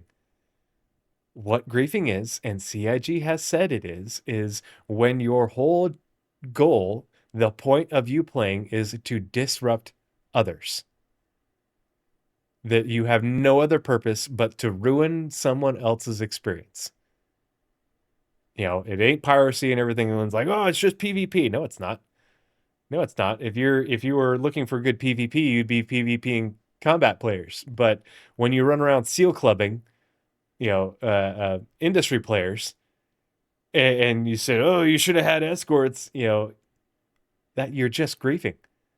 If you run around pad ramming, you're just griefing. Oh, we're just looking for good combat. Then organize some good combat. You keep telling other people, who complain about it to get organized. And, it's like, no, motherfucker. You say you're looking for good combat. You guys organize combat. Don't go just clubbing, prospectors that are out trying to mine rocks, or people unloading their cargo from their ships and say that it's valid gameplay. It's not valid gameplay. You're just a murder hobo. You know, because you didn't pirate their stuff, you didn't salvage their ship, you didn't ransom them or anything. You just murdered someone and trolled them in chat and made a video. And when you do that, CIG calls it excessive griefing. There's a post from Xylo. It's in the show notes of the last episode. So fuck right off when you're trying to tell me that it doesn't exist. It's not a real thing. Blah blah blah. I've got the citations. I've got the proof. Yeah, source up or shut up, bitch. Um, but it's been so fun for me to just absolutely go full ham on the comments on them. Um, because they're like, "Oh, you people." I'm like, "What do you mean, you people? I love when I get boarded. I love when I get interdicted. I want to be pirated. I don't want to be griefed. I don't want to be griefed. I don't want you to just, kill me when I'm out doing salvage gameplay just for the sake of, oh, you killed me in my freaking moth. Good for you in your combat ship. Good job." Yeah. Yeah, who needs sources when we have feelings? Yep, yeah. Yeah, the 890 mission. Remember the Caterpillar mission, Artec? The Caterpillar boarding mission with the you had to board it to uh was it a rescue? God, I remember. I did a video on it because there's so many cool mechanics that are. You know what? Hold on. Talk amongst yourselves.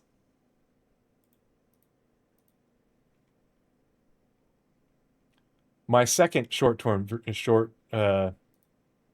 video after my most popular video ever was the next great capital ship, which is the one I did about the potential for like an Anvil LHD LPD. But then I did a video about boarding actions in Star Citizen and everything that goes into that after the Legionnaire was concepted. Um, and it only got 700 views, and I was really sad because I put a lot of work into that.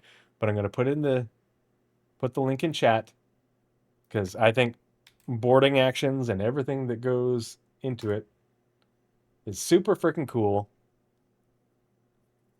And there's so many neat features that go into boarding, you know, and ships that are capable of it and ways to go about it. It isn't just hacking, we're gonna have breaching charges and cutting tools and all that stuff is just cool. That is cool. When you can transition from ship combat to FPS combat while still in space, that's just moi. All right, let's keep going. Sorry, tangent. Um, the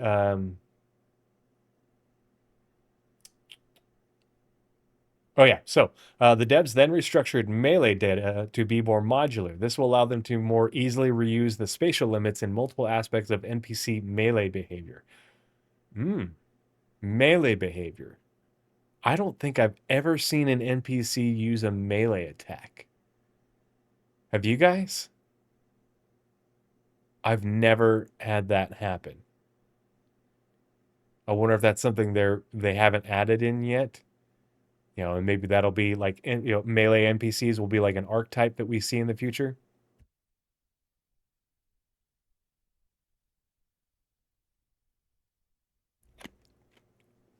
I mean, obviously, we know Vanduul love melee.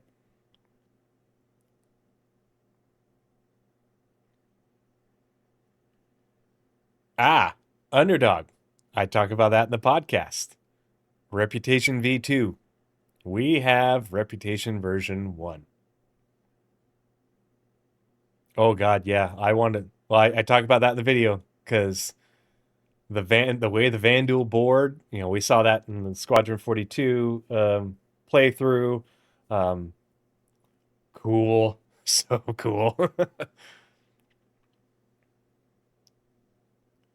Oh my gosh, Shiori, don't do that to me. I oh ooh oh. Can you imagine how sick that would be if you were, they have like a additional phases of the Vandal tech smuggler missions and you are aboard those before they get hit by the Vandal and you're there when the Vandal attack? Oh, oh gosh, yeah.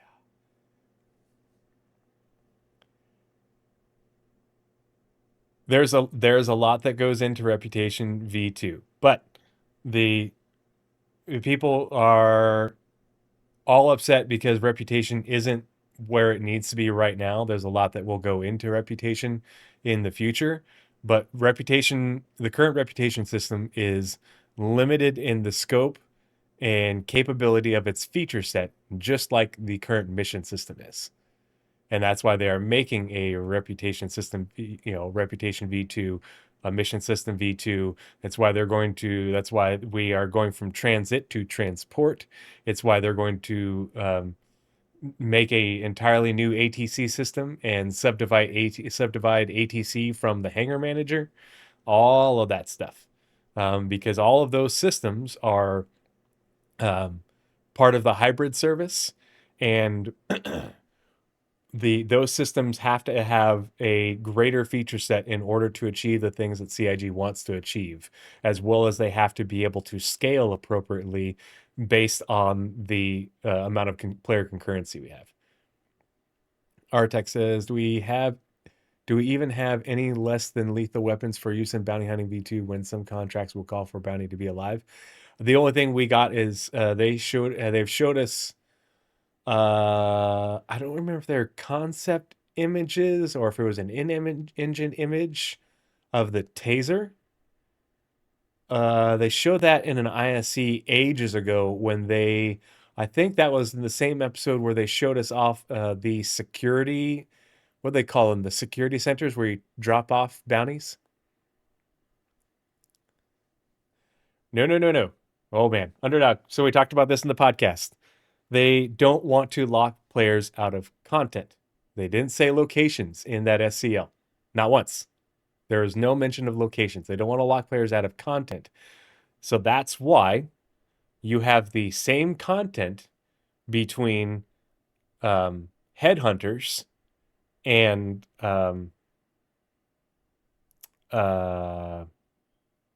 CFP. The exact same missions, just different factions. They are not making it so the reputation based hostility is going away. But that's also why in Pyro, the reason for that is that it's in the same context of why we only have we have stations that are owned by headhunters, stations that are owned by CFP, stations that are owned by Rough and Ready. So you have a neutral faction and then two diametrically opposed factions. They are on opposite sides. If you are allied with, if you have, you're not going to have local faction-based reputation that affects where you can go and who attacks you. You're going to have guild reputation that affects that. If you are doing jobs for headhunters, you are going to have reputation with the council.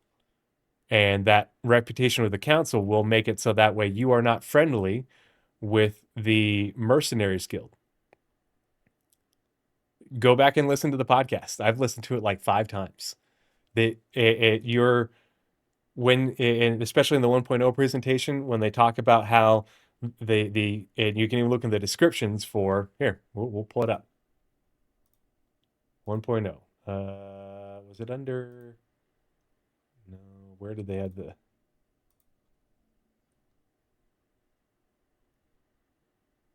And there was the guild system, but where's the different guilds? Is that under locations? I think it was under locations, which was weird. Ah, okay. Where's the? Oh no, it's in the Galactopedia. If you look at the Mercenary Guild and the Council and the Galactopedia, because I went over this in the podcast, the Council and the Mercenary Guild are diametrically opposed. They are straight up enemies. So, but they didn't want you to lock you out of content, not locations, content. And so if you are in Pyro and you have rep with the Mercenary Guild because you've been working for CFP, you're going to be able to go to the CFP stations. You'll be able to go to the Rough and Ready stations. You're not locked out of any content because those same missions that you can do for, say, CFP are also available with Headhunters. Same content. That's why if you go to the missions that are available for the different factions, they're the same, just with different local factions. So you're not locked out of any content, but you would be, you aren't going to be able to build reputation with the Mercenary Guild and the Council at the same time because they are diametrically opposed.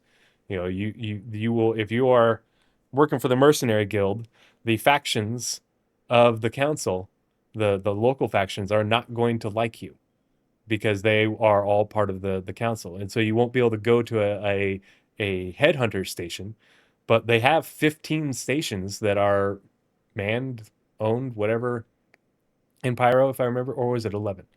There's 15 abandoned, and then there's 11 that are settled, and one of them being ruined, I think, and that's, I forget how the breakdown is, but there's stations for Rough and Ready, there's stations for CFP, and there's stations for Headhunters. And so that way you are not locked out of being able to get fuel and repair, rearm. Anyone can go to the Rough and Ready. But the Headhunters ones won't be able to go to the CFP ones. If you go to a CFP owned location and you're allied with the council and you've been doing missions for Headhunters, you're going to get shot at. Location based hostility isn't going away. I can't speak to the Elder Scrolls because I didn't play that very much. It just wasn't my thing. But reputation based hostility isn't going away. Now, if you are in Pyro and you are getting attacked, I don't know, and I can't say for certain that you will be able to put out a beacon and the faction that you have reputation with will come to your aid. I would expect that might happen, but we don't know because it's a lawless system. We don't know if you can request reinforcements if you have the appropriate reputation. If you don't have reputation with either or, you are with the United Resource Workers and you're just a hauler, you might not get anyone coming to help you. But that's where part of where bounty hunting comes in because you might not get a faction coming to your aid like you would have security coming to your aid in Terra, Stanton, and Castra, but bounty hunters will be active in Pyro, going after people who have committed the worst crimes. That's what StarSim and the Law and Security Service does is it tracks those things. And so that way it will impact the probability volumes for those players. So the worse of a person you are, the more of a griefer you are, the more likely you are to be interdicted by a bounty hunter and a higher level bounty hunter when you're running around in Pyro. You're not going to be able to run to Pyro and suddenly be safe. They will track you. That's the impression I got.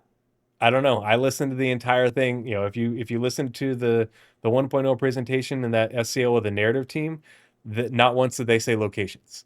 I don't know where the getting locked out of locations came from, but you can control F the transcript, and they did not say lock you out of locations. They were talked about getting locked out of content. And if the same missions are available between the guild or the mercenary guild and the council, you're not getting locked out of content. You can do the same mission. It's just for different factions. But you're not going to be able to, you won't be able to, be a mercenary and build up reputation with with the mercenary guild and have good reputation with the diametrically opposed faction of the council. There's no way that CIG is going to have that be a thing. I didn't get that from either of those things from CIG. And look at the. Sorry, this is a bit of a tangent, guys, but I think it's a worthwhile discussion. I appreciate you bringing it up, Underdog. Explore Galactopedia. So, council. Let's see. Where's Wasn't it in here?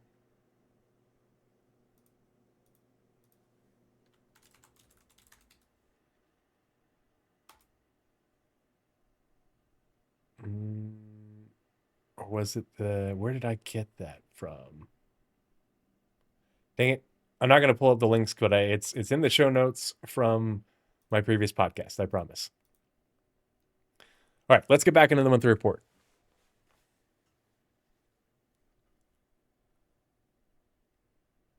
And the other thing about that is when they were talking about that, it was in reference to how they had planned for having a lot more gangs in Pyro and having that big, like, constant gang turf war. And that was just going to be way too complicated, especially like if you have 10, 11, 12 stations and it's split 6 ways, then people are going to be locked out of locations because, if you have individual faction reputation with each of those 6 individual factions. But if it's only split 3 ways for those stations, 2 of them, and you can, whichever way your reputation goes, you have access to 2 of those groups. And the content for the 2 opposing groups is the exact same missions, that are available both right now and in the designs that they had on the 1.0 presentation. You're not locked out of any content either. But that's the context of those things, and I think people took it and ran with it in a way that it was not intended to be interpreted. I'm going Crips.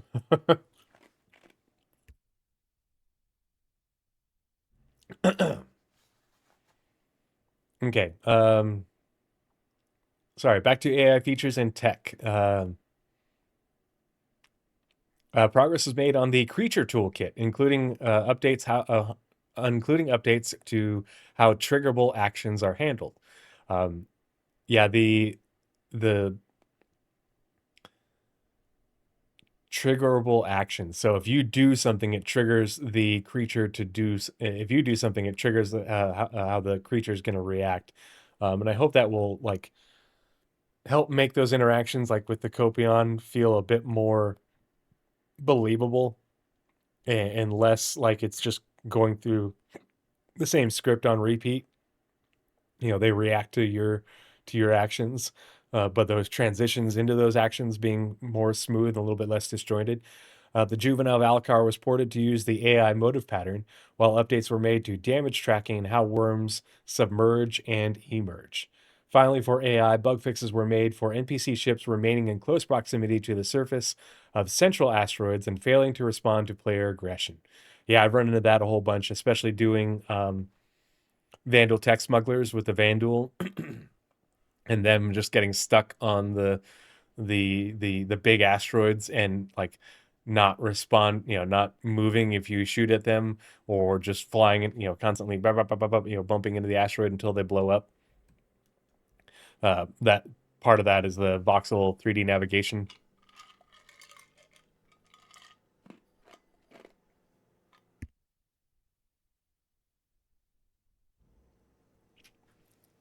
Animation. So animation progressed with an upcoming creature, adding adding new actions and attacks alongside improving existing data. They're also working on a super heavy armor set that carries a large full auto weapon. A lot of people are speculating that the super heavy armor is the Titan suit. I don't know. We'll see. The Titan suit um, is very much in the same scale as the Atlas suit.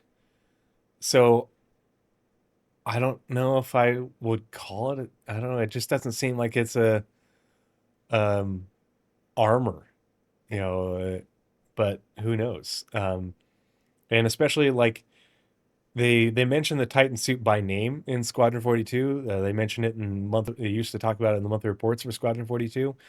Um, and so obviously, like we know about it. Um, but you would think like unless they change the name or maybe they're making a new version, new company, a new manufacturer, it's not an unannounced thing.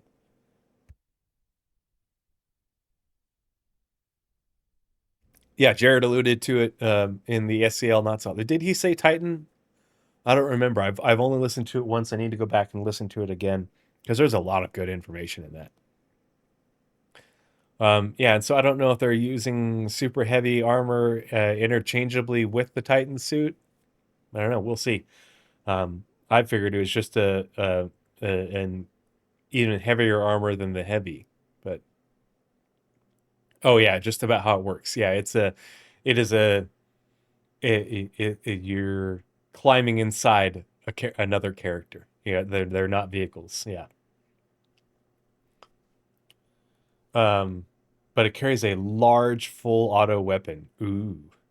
Facial animation were on set for a 2-day shoot with the motion capture and narrative teams. As part of this, they captured new content for Rekka Battaglia, who will be returning to Levski. Can't wait to see her again. With a new mission and 2 supporting characters, Isaac Kepler and Amir Lucas. Can't wait to check that out. Can't wait. Just so excited to have more in-person mission givers. Character art. Wait, no. Sorry. New content was captured for NPCs around Nyx, expanding the voice packs players will hear in landing locations. Content was also closed out for Alpha 4.8, which includes 2 new characters for a new mission. Ooh. Art characters. The character art team spent April developing a new armor set and in-game rewards. They also continued to support the Starware initiative and polish projects for Alpha 4.8. The concept art team explored a new gang and finalized handoff sheets for a new combat armor. New gang. I wonder if it's an all new gang or they're just not naming it, but it's one we've heard of.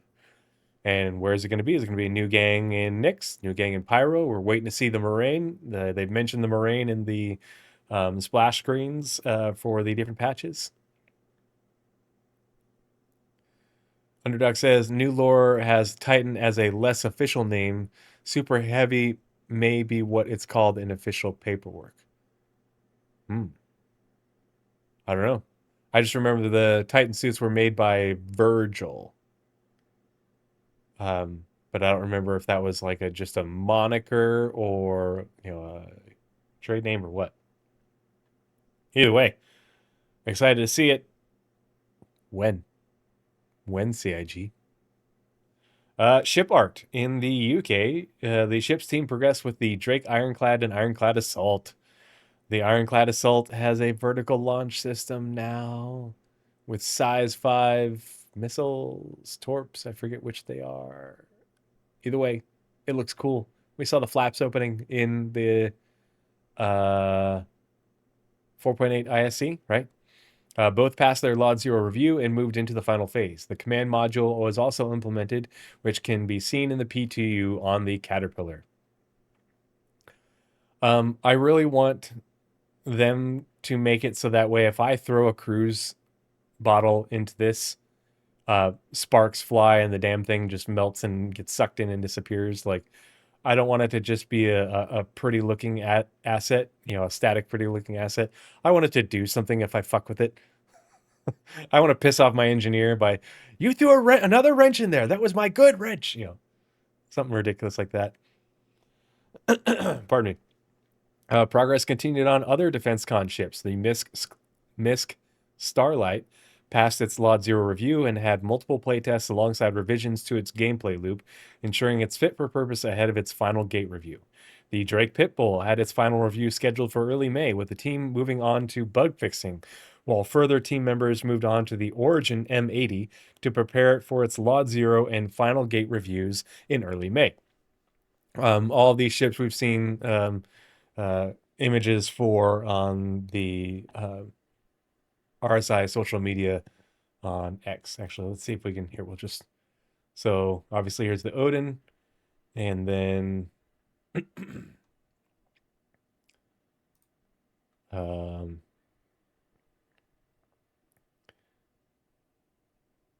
here's the Aegis Tiburon. So the shark with the frickin' laser beam.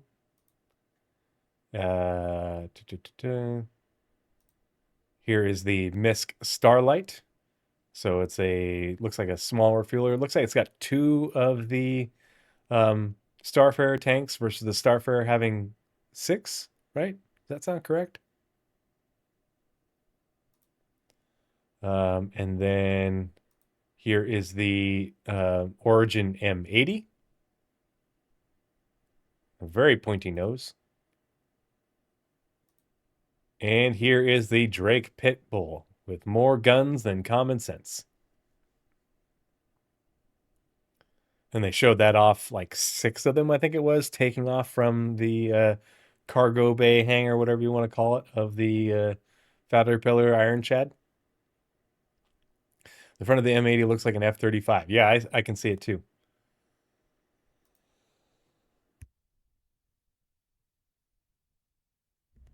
Pardon me.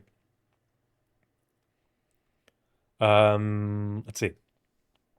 The Drake Pitbull has its final review scheduled for early May, with the team moving on to bug fixing, while further team members moved on to the Origin M80 to prepare for its Lot 0 and final gate reviews in early May. An unannounced ship passed its Lot 0 review and is due to have its final review in early May. QA began testing ships, fixed assorted minor issues, and downstream teams finalized some of the bespoke VFX and SFX for the ship. I think this is the Tiburon, due to the bespoke VFX and SFX. So the visuals and sound for the laser. Beyond defense con ships, the Gattac Raylan moved toward its gray box review, with the team making sure all areas of the ship are brought to the same high standard. A second unannounced ship continued through white box, with more devs joining the project to help block out the interior.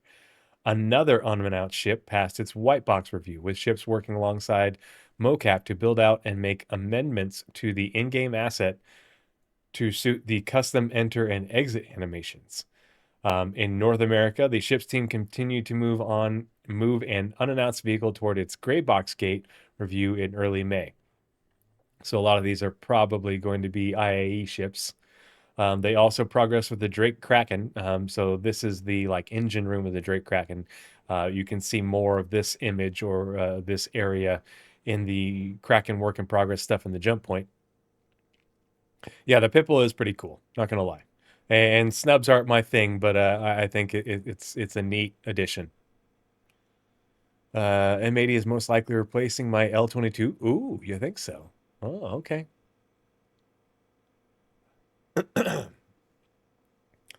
Having passed white box last month, the ship moved into gray box, the Kraken that is, with special attention being paid to ensuring the asset is as optimized as possible.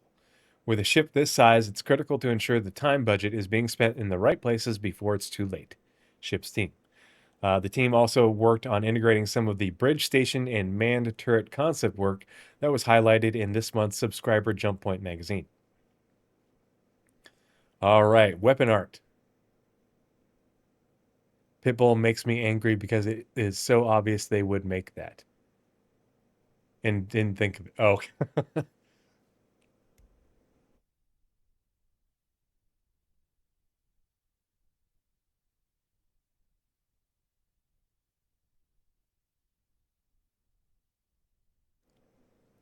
All right, weapon art. Last month, the weapons team put the finishing touches on the new Castak Arms plasma grenade, preparing it for release. They also completed a polish pass for the Ultiflex Novia crossbow, updating some of the geometry to align it with current weapon standards and ensure it lives up to expectations. Both of this we saw in the ISC. We also began on... My nose... Oh, I thought my nose was bleeding for a second. It's just running a little bit. The work also began on a new large caliber weapon set scheduled for later in the year, while material polish passes continued on numerous existing weapons. Large caliber weapon set. I wonder if that's that big automatic weapon carried by the super heavy armor. Pardon me. Community. The community team kicked off April with the publication of the March PU monthly report and early prep work for the Captains of Industry event. They also announced the winners of the Stella Fortuna Good Luck Full Speed Respawn video contest. This year's submissions raised the bar. We were blown away by the incredible displays of skill and bravery that our community provided, and we appreciate the efforts of everyone who participated. Community team. Captains of Industry was the centerpiece of April's content work. The team supported the event with a catch-all thread and a Q&A covering the new MISC Hull B, featuring answers straight from the developers. They also updated the cargo guide to reflect the latest Hull and vehicles. The MISC Hull B and Greycat UTV refreshed the salvage and repair guide with recent changes to the inventory, UI, and resource gathering, and updated the new player guide. The Bar Citizen World Tour continued in April with the team attending both Level Up Expo. There was a interesting bit with some pretty big streamers that from, oh gosh, they're big in the uh, MMO community, but I forget what game specifically. I watched Space Tomatoes coverage of it, so you can check that out on, I think it was Space Tomato 2, but they're at Level Up talking to Xylo. Pardon me. In Las Vegas and Gamebox in Herning, Denmark. The festivities also included a team up with CLX to give away a high-end gaming PC. Back home, the team published a save the date for the DefenseCon 2956, getting the community's calendars marked ahead of time.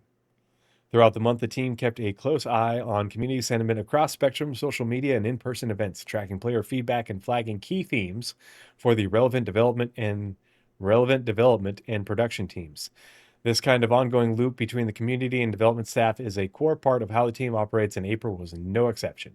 As always, the team kept up their regular cadence of This Week in Star Citizen and bi-weekly roadmap updates. Core gameplay is actually kind of short this month.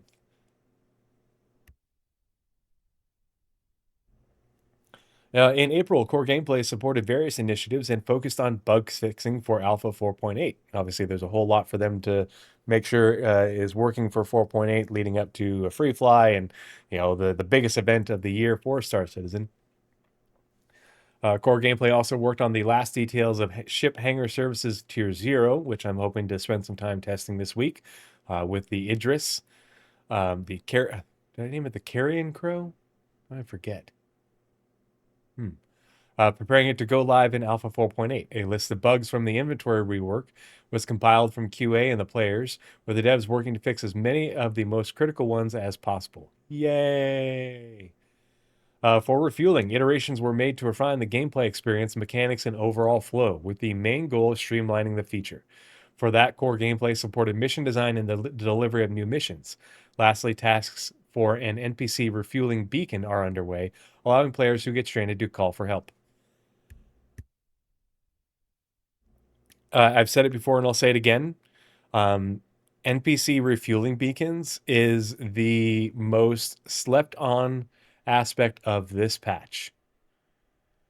This is new tech. This is new feature capability for the mission system, because the mission system is what the beacon system runs on.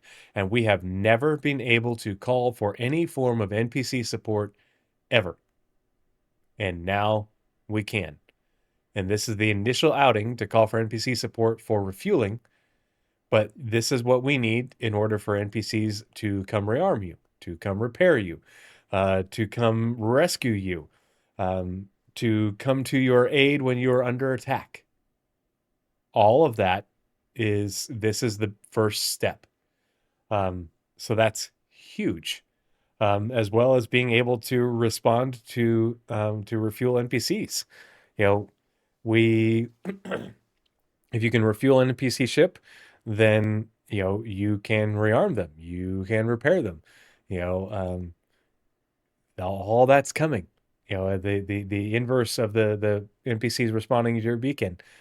That is all a great thing, and people are sleeping on how important this is to the future of the game and making this feel like the living, breathing universe that CIG is trying to build. Because it can't just be player-to-player interactions. The universe, even with dynamic server meshing, the universe would still feel so empty, compared to how big it's supposed to actually be if you just have shards of thousands or even tens of thousands of players across the scale of Star Citizen. I haven't heard it yet. I read that they just made it into P2 within the last couple days, and so I watch a lot of Space Tomato streams, and he's been trying to figure out how to get it to work, and I'm like, dude, it's not in yet. He's like, are you sure? I'm like, yeah, you got to check the patch notes. It's not in there yet. and they just added it to the patch notes. And so I want to check it out myself. So I'm eager to check it out. They did good with the warp arrival sound FX. That's cool. That's cool. I love that. Yeah, and the other part is this is being made possible by the docking improvements as well as the voxel-based 3D navigation system. The NPCs would not be able to um, slowly approach you like this and then initiate docking without those docking improvements and without the voxel-based 3D navigation system. And so they are taking these things that they've been working on like for a while. Like if you control F the monthly reports for the last year and some change, you'll see so much mention of this stuff. Um, and so it's awesome that they're finally getting it into the PU for us to test it. It's obviously in a limited feature set, but once they prove it out and make sure, polish it after testing it, in a live environment with refueling, then they can expand it to additional services. And that's exciting to me.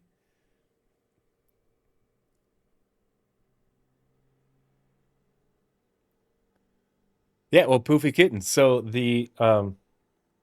if you remember from the 1.0 presentation, where which I talked about in the previous podcast, showed the image of the sort of response time thing, around zones around Stanton being a lawful system, where the how far away you are from the planets and the trade lanes will determine how long it takes for help to get to you, but that help not only has a response time, but will be escalating in force depending upon the threat up to the point of being overwhelming force was Richard Tyro's exact verbiage.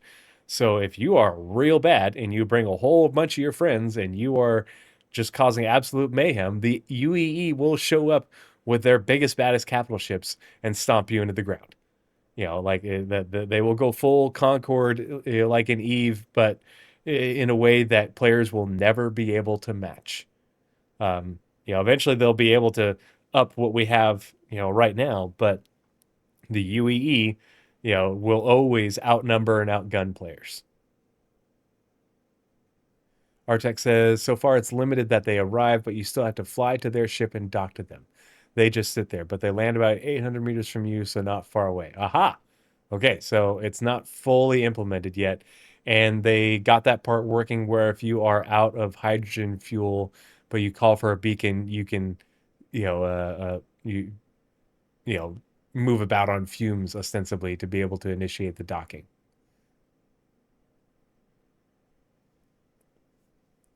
Okay, so it's still got a little bit of work to go, but that's what I'm talking about. As obviously they don't want that to be forever, but they've got some more work to do on that system in order to get it functioning. Um, because the ultimate goal is like eventually a ship could dock with you, and someone could come aboard and revive you, if you've been boarded and downed, or pick you up and poof, you wake up in a medical ship, or you wake up in a clinic on a station because you're in the down state and you see a medical ship roll up and dock with you. Um, those sorts of things are eventually possible. How long is it going to take? No one fucking knows, but these are steps in that direction. That's exciting to me. Let's see. Work on vehicle component crafting made progress, exposing a variety of new stats to the design team to modify as part of the crafting flow.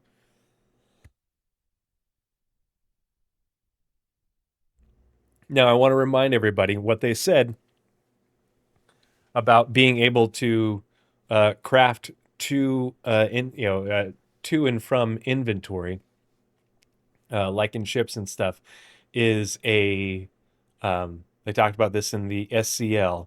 It is a temporary feature set until so that way you can craft things that are larger than the current fabricators that we have, and so you can craft those and then pull them up via a freight elevator at a location. But eventually we're going to have crafting rooms in your hangars and crafting crafting hangars, crafting structures in order to build the larger things, the larger components, and so on. And so being able to craft, into a local inventory from your current fabricator is just a step to that point. So it's not a permanent thing if you guys remember hearing that.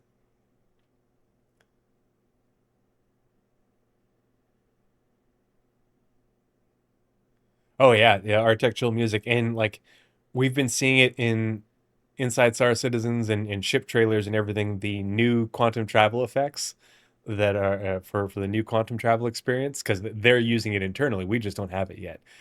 And when that is in, and we're using it, NPCs are using it, and you see the NPCs popping in and out like that, like that's gonna be really cool. Yeah, the Odin is I don't I wouldn't call it beautiful because it's beautiful implies pretty. I think it's mm, what's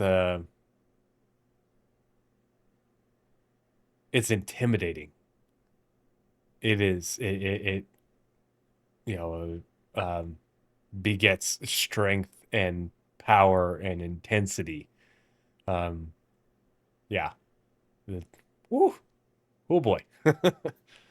Um, Star Wars progressed well with the team preparing for an internal demonstration showcasing the ability to customize characters using a variety of clothing and armor pieces. And I want to remind everybody that when they first showed off Starware, and in the last few years at CitizenCon and such, um, that is CIG finally showing off work and delivering on stuff that they said they have been wanting to do for 12 years. Though Starware is the final iteration of a system that they have been hoping to design and implement since they first talked about being able to do that in the old CIG, Robert Space Industries forums, that they again reiterated at the Persistent Universe Town Hall in 2015. I rewatched that whole thing. It was 3 hours long, over 3 hours long the other day, or listened to it while I was doing a bunch of yard work. And it was just interesting because so many people um, say that CIG isn't delivering on the game that was promised, and I'm like, bullshit. Okay, go back and listen to old CIG and look at what's on the road, the 1.0 release view, and tell me that they're not delivering on all the crap that they were talking about from way back when and a whole lot more. Like everybody complains that, oh, they're not delivering the game that was promised. It's like, what do you think all this what do you think's taking so long? They've been delivering on the game that was progress along with the feature creep that you complained about. That cognitive dissonance abounds. I don't know.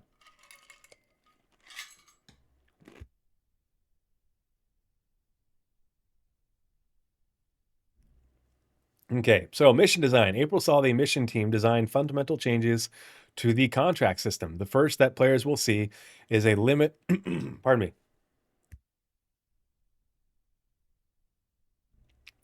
is a limit on how many contracts they can have active at one time.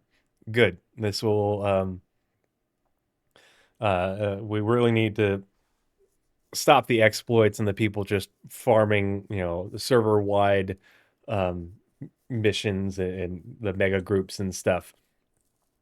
While the first implementation will help fix exploits, it will not be the final or full version, which will be talked about in more detail at a later date.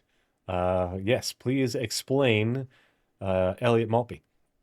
The team also polished the defend location ship mission, which is not committed yet, balancing it ahead of its release, and further progressed with refueling missions. The FPS versions of defend location, where players have a variety of competing objectives to complete in the harder difficulties, receive feedback and are currently being polished. I want to try that out. Tactical Strike Groups is also being finalized to ensure it's working as intended and is fun to play. We are very excited for you to play this. mission team. Look how long like the online technology section is for April. Good grief. Pardon me. Narrative. Narrative began April by wrapping up content for Alpha 4.8. This involved handling several large-scale content drops, including tactical strike groups, mission text and content for the refueling missions, and introducing several new factions to support the new gameplay. The writers worked closely with the mission teams to generate scripts for April's capture session to pick up content for a familiar face. Development continued on the Starchitect tool to incorporate narrative needs into the projection of outposts and characters to ensure assets are created in line with planet lore. Lore doesn't matter. Okay, well, here we are. Shut the fuck up. In an effort to get ahead, there were also initial conversations about initiatives later in the year to try to anticipate what kind of content could be captured sooner rather than later. Online technology. In Montreal, the Live Tools team completed various improvements to the internal tools that keep Star Citizen's operations and development running smoothly. There was a major focus on Hex, the team's player investigation and support platform. If you remember, we got to see the visual side of Hex in the initial quantum demonstrations. You can see the Hex logo in the corner as they're showing us quantum running. Pardon me.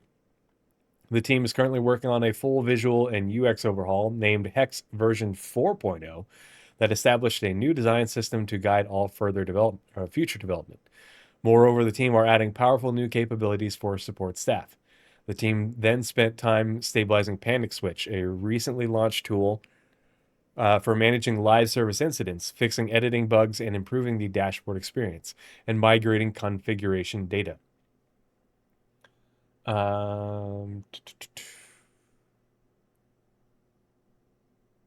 was I doing? Regarding Bootstrap, the tool that helps developers run local environments, the team finished user research interviews and journey mapping. They're currently moving into the technical design phase for a full client revamp. Work also continued on error reporting, with the team improving crash report reliability and enriching the data captured with each report, including stream context, badge information, and severity levels. Alongside these improvements, the whole team contributed to ongoing maintenance across Hex, Bootstrap, and error reporting, resolving dozens of standalone bugs and small requests. The team also completed work to unblock the editor team by delivering key Jira integration features for error reporting. Pardon me. As spring is slowly dressing the trees, the Live Tools team is positioned to continue driving meaningful improvements to the tools that support Star Citizen's development and live operations. Live Tools team. In April, the online services team completed work on lazy inventory creation and inventory ID enforcement. These make the game's item and inventory systems more reliable for players. Yay, because we need that. There's been a lot of issues with the item and inventory systems, with things disappearing or getting, borked and such.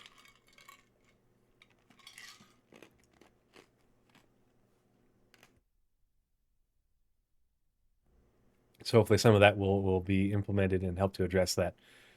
The social features pipeline advanced, with chat actively in development alongside other features such as friends, online presence, and party viewer all queued up as upcoming deliverables. As usual, the team continued to provide ongoing support for Mission System 1.0, addressing design requests around instance operations.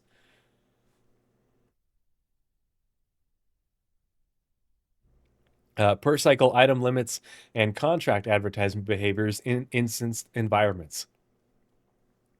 Work on a global database sharding service was completed. This behind-the-scenes improvement is aimed at making the game's infrastructure more scalable as the player population grows. The team engaged closely with QA to build a new tracking dashboard for long-term persistence bugs, thus improving visibility and response speed for the live game. Early design and discovery work also began on the crafting and refining systems. Across all these efforts, online services team remain focused on stability, player experience, and preparing the systems that will power Star Citizen into its future. So, the global database sharding service is what will allow them. So as the player population grows, right now, we've got millions, literally millions of backers, not just accounts, but backers. I was actually talking to Space Tomato about this and him doing a segment on it. Because pretty much every year in the letter from the chairman, Chris Roberts goes over metrics regarding growth in the community in terms of how many hours played, how many, average concurrent users, unique players in the year, monthly active users, all that sort of stuff, engagement. And number go up every year. But we've got like 6 million accounts, and based off of their conversion rate from several years ago, that means we've got, probably around 3+ million, maybe more actual individual backed players, with, probably close to 2 million people in the last calendar year, individual unique logins, which is just nuts.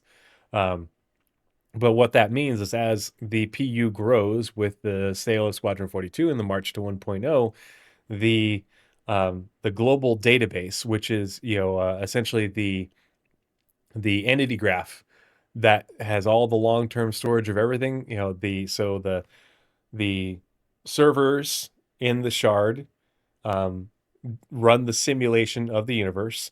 They connect to the replication layer. And players connect to the replication layer for each individual shard, and the replication layer will scale to multiple replicants within a shard.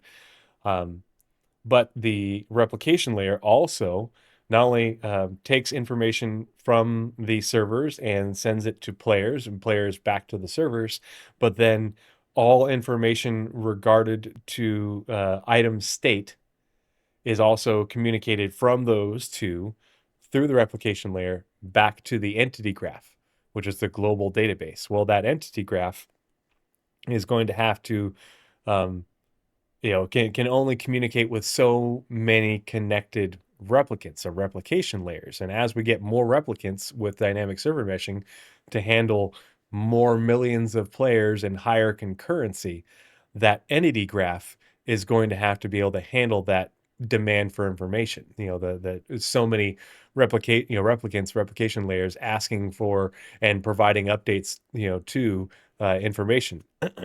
So they are going to have a sharding service for the entity graph in order for it to be able to scale along with everything else, while also maintaining the same universe across all shards. The same data set. But the same data set across all shards of the global database, while being able to scale it up and down based off of demand to communicate the information that it's storing. The network team progressed with a system to manage how players' persistent in-game data, such as inventory and progression, is updated and preserved across different versions and patches. This ensures that nothing is lost when the game evolves. So this is the essentially persistence 2.0. So this is something that was a very common misconception with blueprints. People, the CIG said that blueprints are being stored, are being made to be account bound, so that way they persist.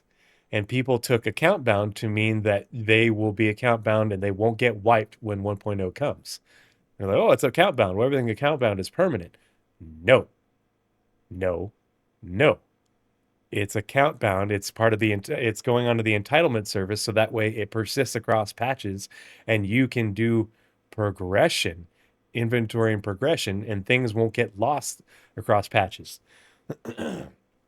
They're refactoring the entitlement service and long-term persistence to make it so that way when we get a new patch, your hangar and your ships in it and stuff don't just reset and you don't lose things that you acquired. That's what this is. you are not going to get to keep your blueprints, which are Star Citizen's primary form of progression now. You're not going to get to keep those into 1.0. They can wipe that from the entitlement system, just like they can wipe currency from the entitlement system and progression or reputation and all that. It, none of those things are immune to wipes just because it's the entitlement service is being used to store it so it persists across patches. But they are refactoring things so that way the same level of um,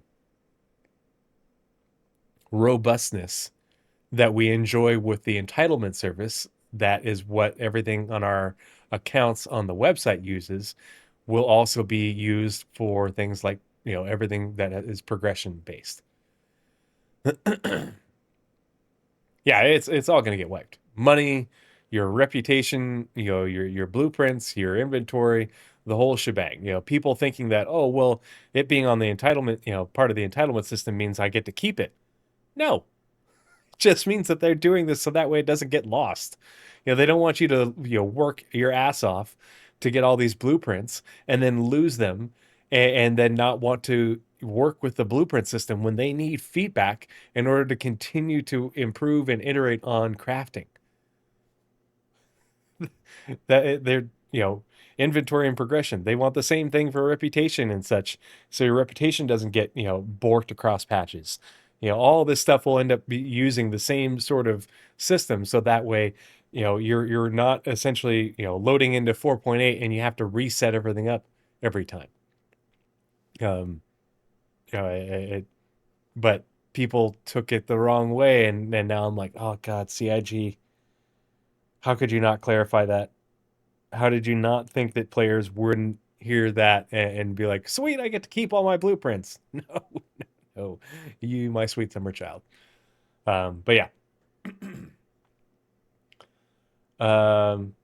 A significant round of improvements to server meshing was merged into the main game build.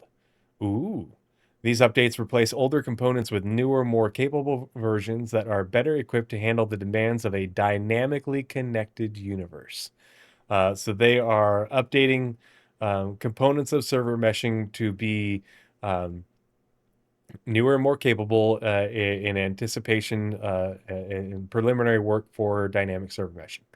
On the live game front, the team tracked down the causes of an out-of-memory crash affecting the replication layer's hybrid service. So when everybody talks about the 30Ks that have been happening where the whole shard gets disconnected, and it's essentially the shard is crashing and the heartbeat system isn't working, where you don't load back in where you were or load back at the last station or location you were at, and so on.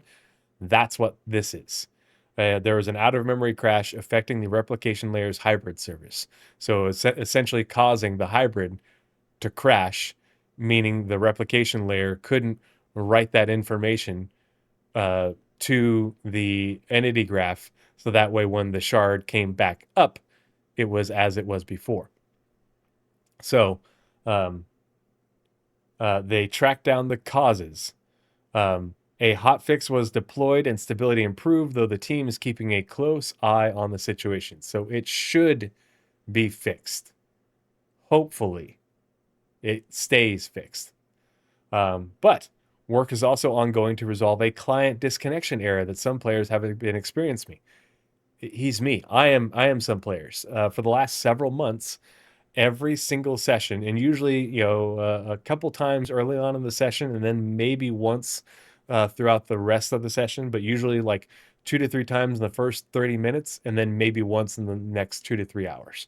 I have been getting a straight up 30,000 error where it's just a simple client disconnect. And I load back in and I literally go right back in where I was, but nothing had changed. It was just me getting disconnected from the replication layer. But the work is ongoing to fix this. And so I did experience this other one with the hybrid service crash. I experienced that once, not last week, but the week before. It was before Windrose came out. And so I was like, oh, okay, yeah, this sucks. I see what people were talking about, because there's a lot of posts about it and a lot of people complaining about it, and it really had a negative impact on people's play sessions. But they're still working to fix this thing, and even though it's doesn't have the same level of impact as the hybrid servers crashing, it's super freaking annoying. Because last month we had a play session where this happened, where I was piloting the ship that everybody was on, and we are on final approach at pretty decent speed to an outpost for a mission. And I got disconnected and everybody died. Yeah, not fun. And the ship blew up and everything in it, and we had a bunch of loot and things that we'd been collecting, that we were going to use for crafting. So that was not ideal. But that was the only time that disconnect had impacted me so significantly. Every other time I'd been back in the game in less than 2 minutes.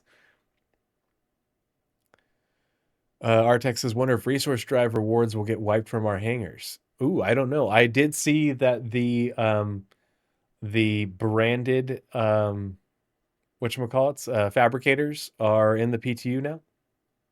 So I don't know. Yeah, Northern Troop, the new insurance system with the costs and the times. But I mean, I think that those numbers might not be right, but it definitely lets you know that they're making some big changes, and I'm here for it. I'm here for it. Um, I won't say it's time to rip off the Band-Aid, but it's time to start pulling it back, pulling back the tape. Um, some people are like, no, rip off the Band-Aid. And I'm like, no, the Star Citizen community does not do well with big shocks to the system. It's just going to have to be a long, slow, painful thing. So that way people don't flinch too much. So R&D. In April, further changes were made to the shader compile server to significantly improve robustness, latency, and throughput. As a follow-up, client-side communication with the remote shader compiler or compile server was also cleaned up and optimized. I think this affects the shader compile process when you first load. I don't know. I don't know how that works.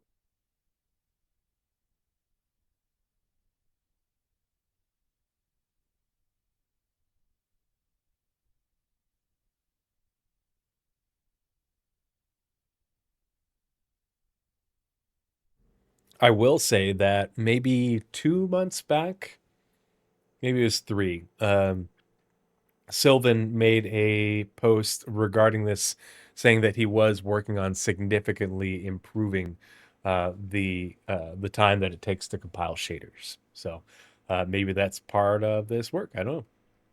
Maybe he's making some progress. Go Sylvan. We love you. Focus then shifted to further improving the rendering quality of gas clouds. Support for ray jittering and nonlinear stepping was added. Evaluation of cloud edge details was also upgraded to minimize the amplification of noise when undersampling due to performance constraints.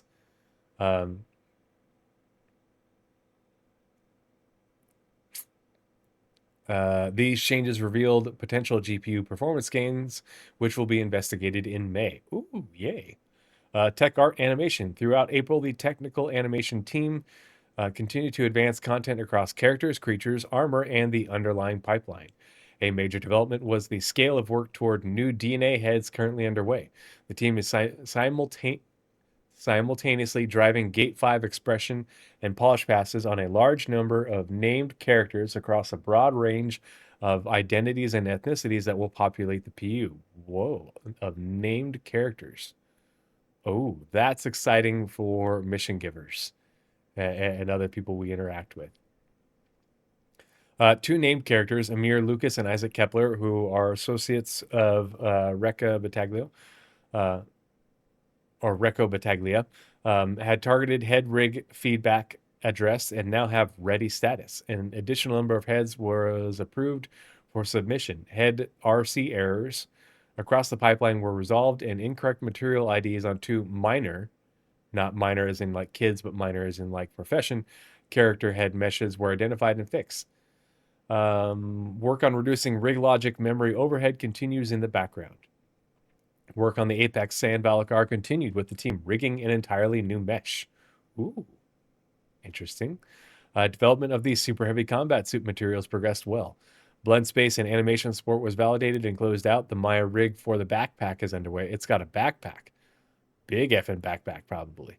And animation, implementation, and testing are in progress. The armor set will bring a new tier of combat physicality to PU players. Oh boy. Support for importing motion warp points alongside animation files in Maya was delivered, which is useful for animators working on complex character interactions. Several RC errors affecting character and fish assets, were resolved and approved for submission, keeping the asset pipeline clean. Across all areas, the team's output reflects continued momentum on Star Citizen's character and creature roster ahead of upcoming release milestones. VFX worked through major tasks for Alpha 4.8, such as vehicles, including the Drake Ironclad, tactical strike groups, and the Kastak Arms Plasma Grenade and Ultiflex Novia crossbow. We also had some additional fire-related requests, which are always fun to do. VFX team. That is it for the monthly report for April for Star Citizen. Let's go ahead and switch screens so we can close out episode 102 of the podcast.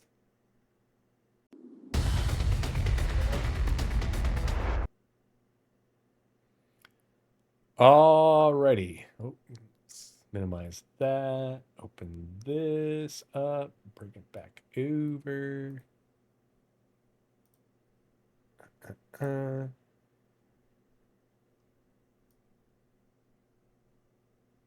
And we'll close that group for now. Okay. Alrighty. And here we are at the end of the podcast. Still got 21 people in Twitch and 15 in YouTube. Again, thank you so much for the support. Great to see increasing numbers on YouTube. I'm glad I finally put the time and effort into getting Restream working. It's been really nice, having so many people hanging out in chat and offering their opinions and perspectives and sharing information with the community. I love that shit. It's great. You guys keep it up. You guys have been awesome this evening, as always. Sometimes more awesome than others. You got to do that shit sandwich thing, but yeah. So this next week, I'm gonna probably take a break from streaming Winrose. I've been having a lot of fun playing Winrose. It's a great game. If you like Age of Sails stuff, if you like Valheim, you'll like Winrose. It's good. It is great fun. We even have a private server available to us in my Discord. If you let me know, I can get that private server information available from Pumpkin Fury. Just a handful of us, but it's a fun little spot. But this week I'm gonna hopefully be able to get in PTU and check things out on Monday before 4.8 goes live. But then because I really want to take out the Idris and test out the RR&R stuff, see how that works. Maybe take a look at tactical strike groups. Probably fail miserably, but I'm very curious. But then get back into streaming some more SC during DefenseCon, having some fun setting up some group stuff. So if you are interested in that, I would love to have you. As always, the Discord is always an open invite. The link is on my YouTube homepage and as well as on my Twitch homepage. Oh yeah, the Oh, good reminder. Thank you, Socially Confused. Yeah, if I can get on the PTU on Monday, I will stream it. I'll pull up the Ironclad. So if you guys want to check it out and you don't own it, come hang out with me, or you can check out the VOD later on Twitch or YouTube. But I have one of each, so that's what I'll do. Is we'll start out with checking out the Ironclads. And then we'll pull out the Idris, and if I can get a group together, we'll pull out the Idris and we'll go peruse tactical strike groups and see how badly we can F it up. But either way, definitely got to check out the Ironclad and Ironclad Assault. I'm very curious to see what changed and how those interiors came out, and um, fire some vertical launch missiles. Yeah. Cool. So yeah, stay tuned for that. I will make a event post in my Discord, and I should post that as well on Twitter and Blue Sky. But yeah, sorry, pardon me, cleared my throat. Um, that's all I have for this evening. Thanks again for coming and hanging out for this episode. Let's go ahead and find someone to raid on Twitch. Sorry, YouTube. I know you guys don't get to do that. Let's see. Anyone I'm following playing right now? Chachi, SC Holler. Oh, SC Hollers. I think I raided Chachi last time, so let's raid SC Hollers. Great dude. Also a fellow veteran, disabled veteran. And I don't know if he's using the Pimax right now, but also has a really great YouTube channel. Does great industry related gameplay information. So if you don't already follow him on YouTube, go check him out. But let's go ahead and raid my fellow veteran brother from another mother, SC Hollers. All right, starting the raid. The streamer's using an eye tracking extension. Okay, got it. Okay. All right, and everybody's ready. 3, 2, 1, rating now. Cheers. Goodbye. 07s, everybody.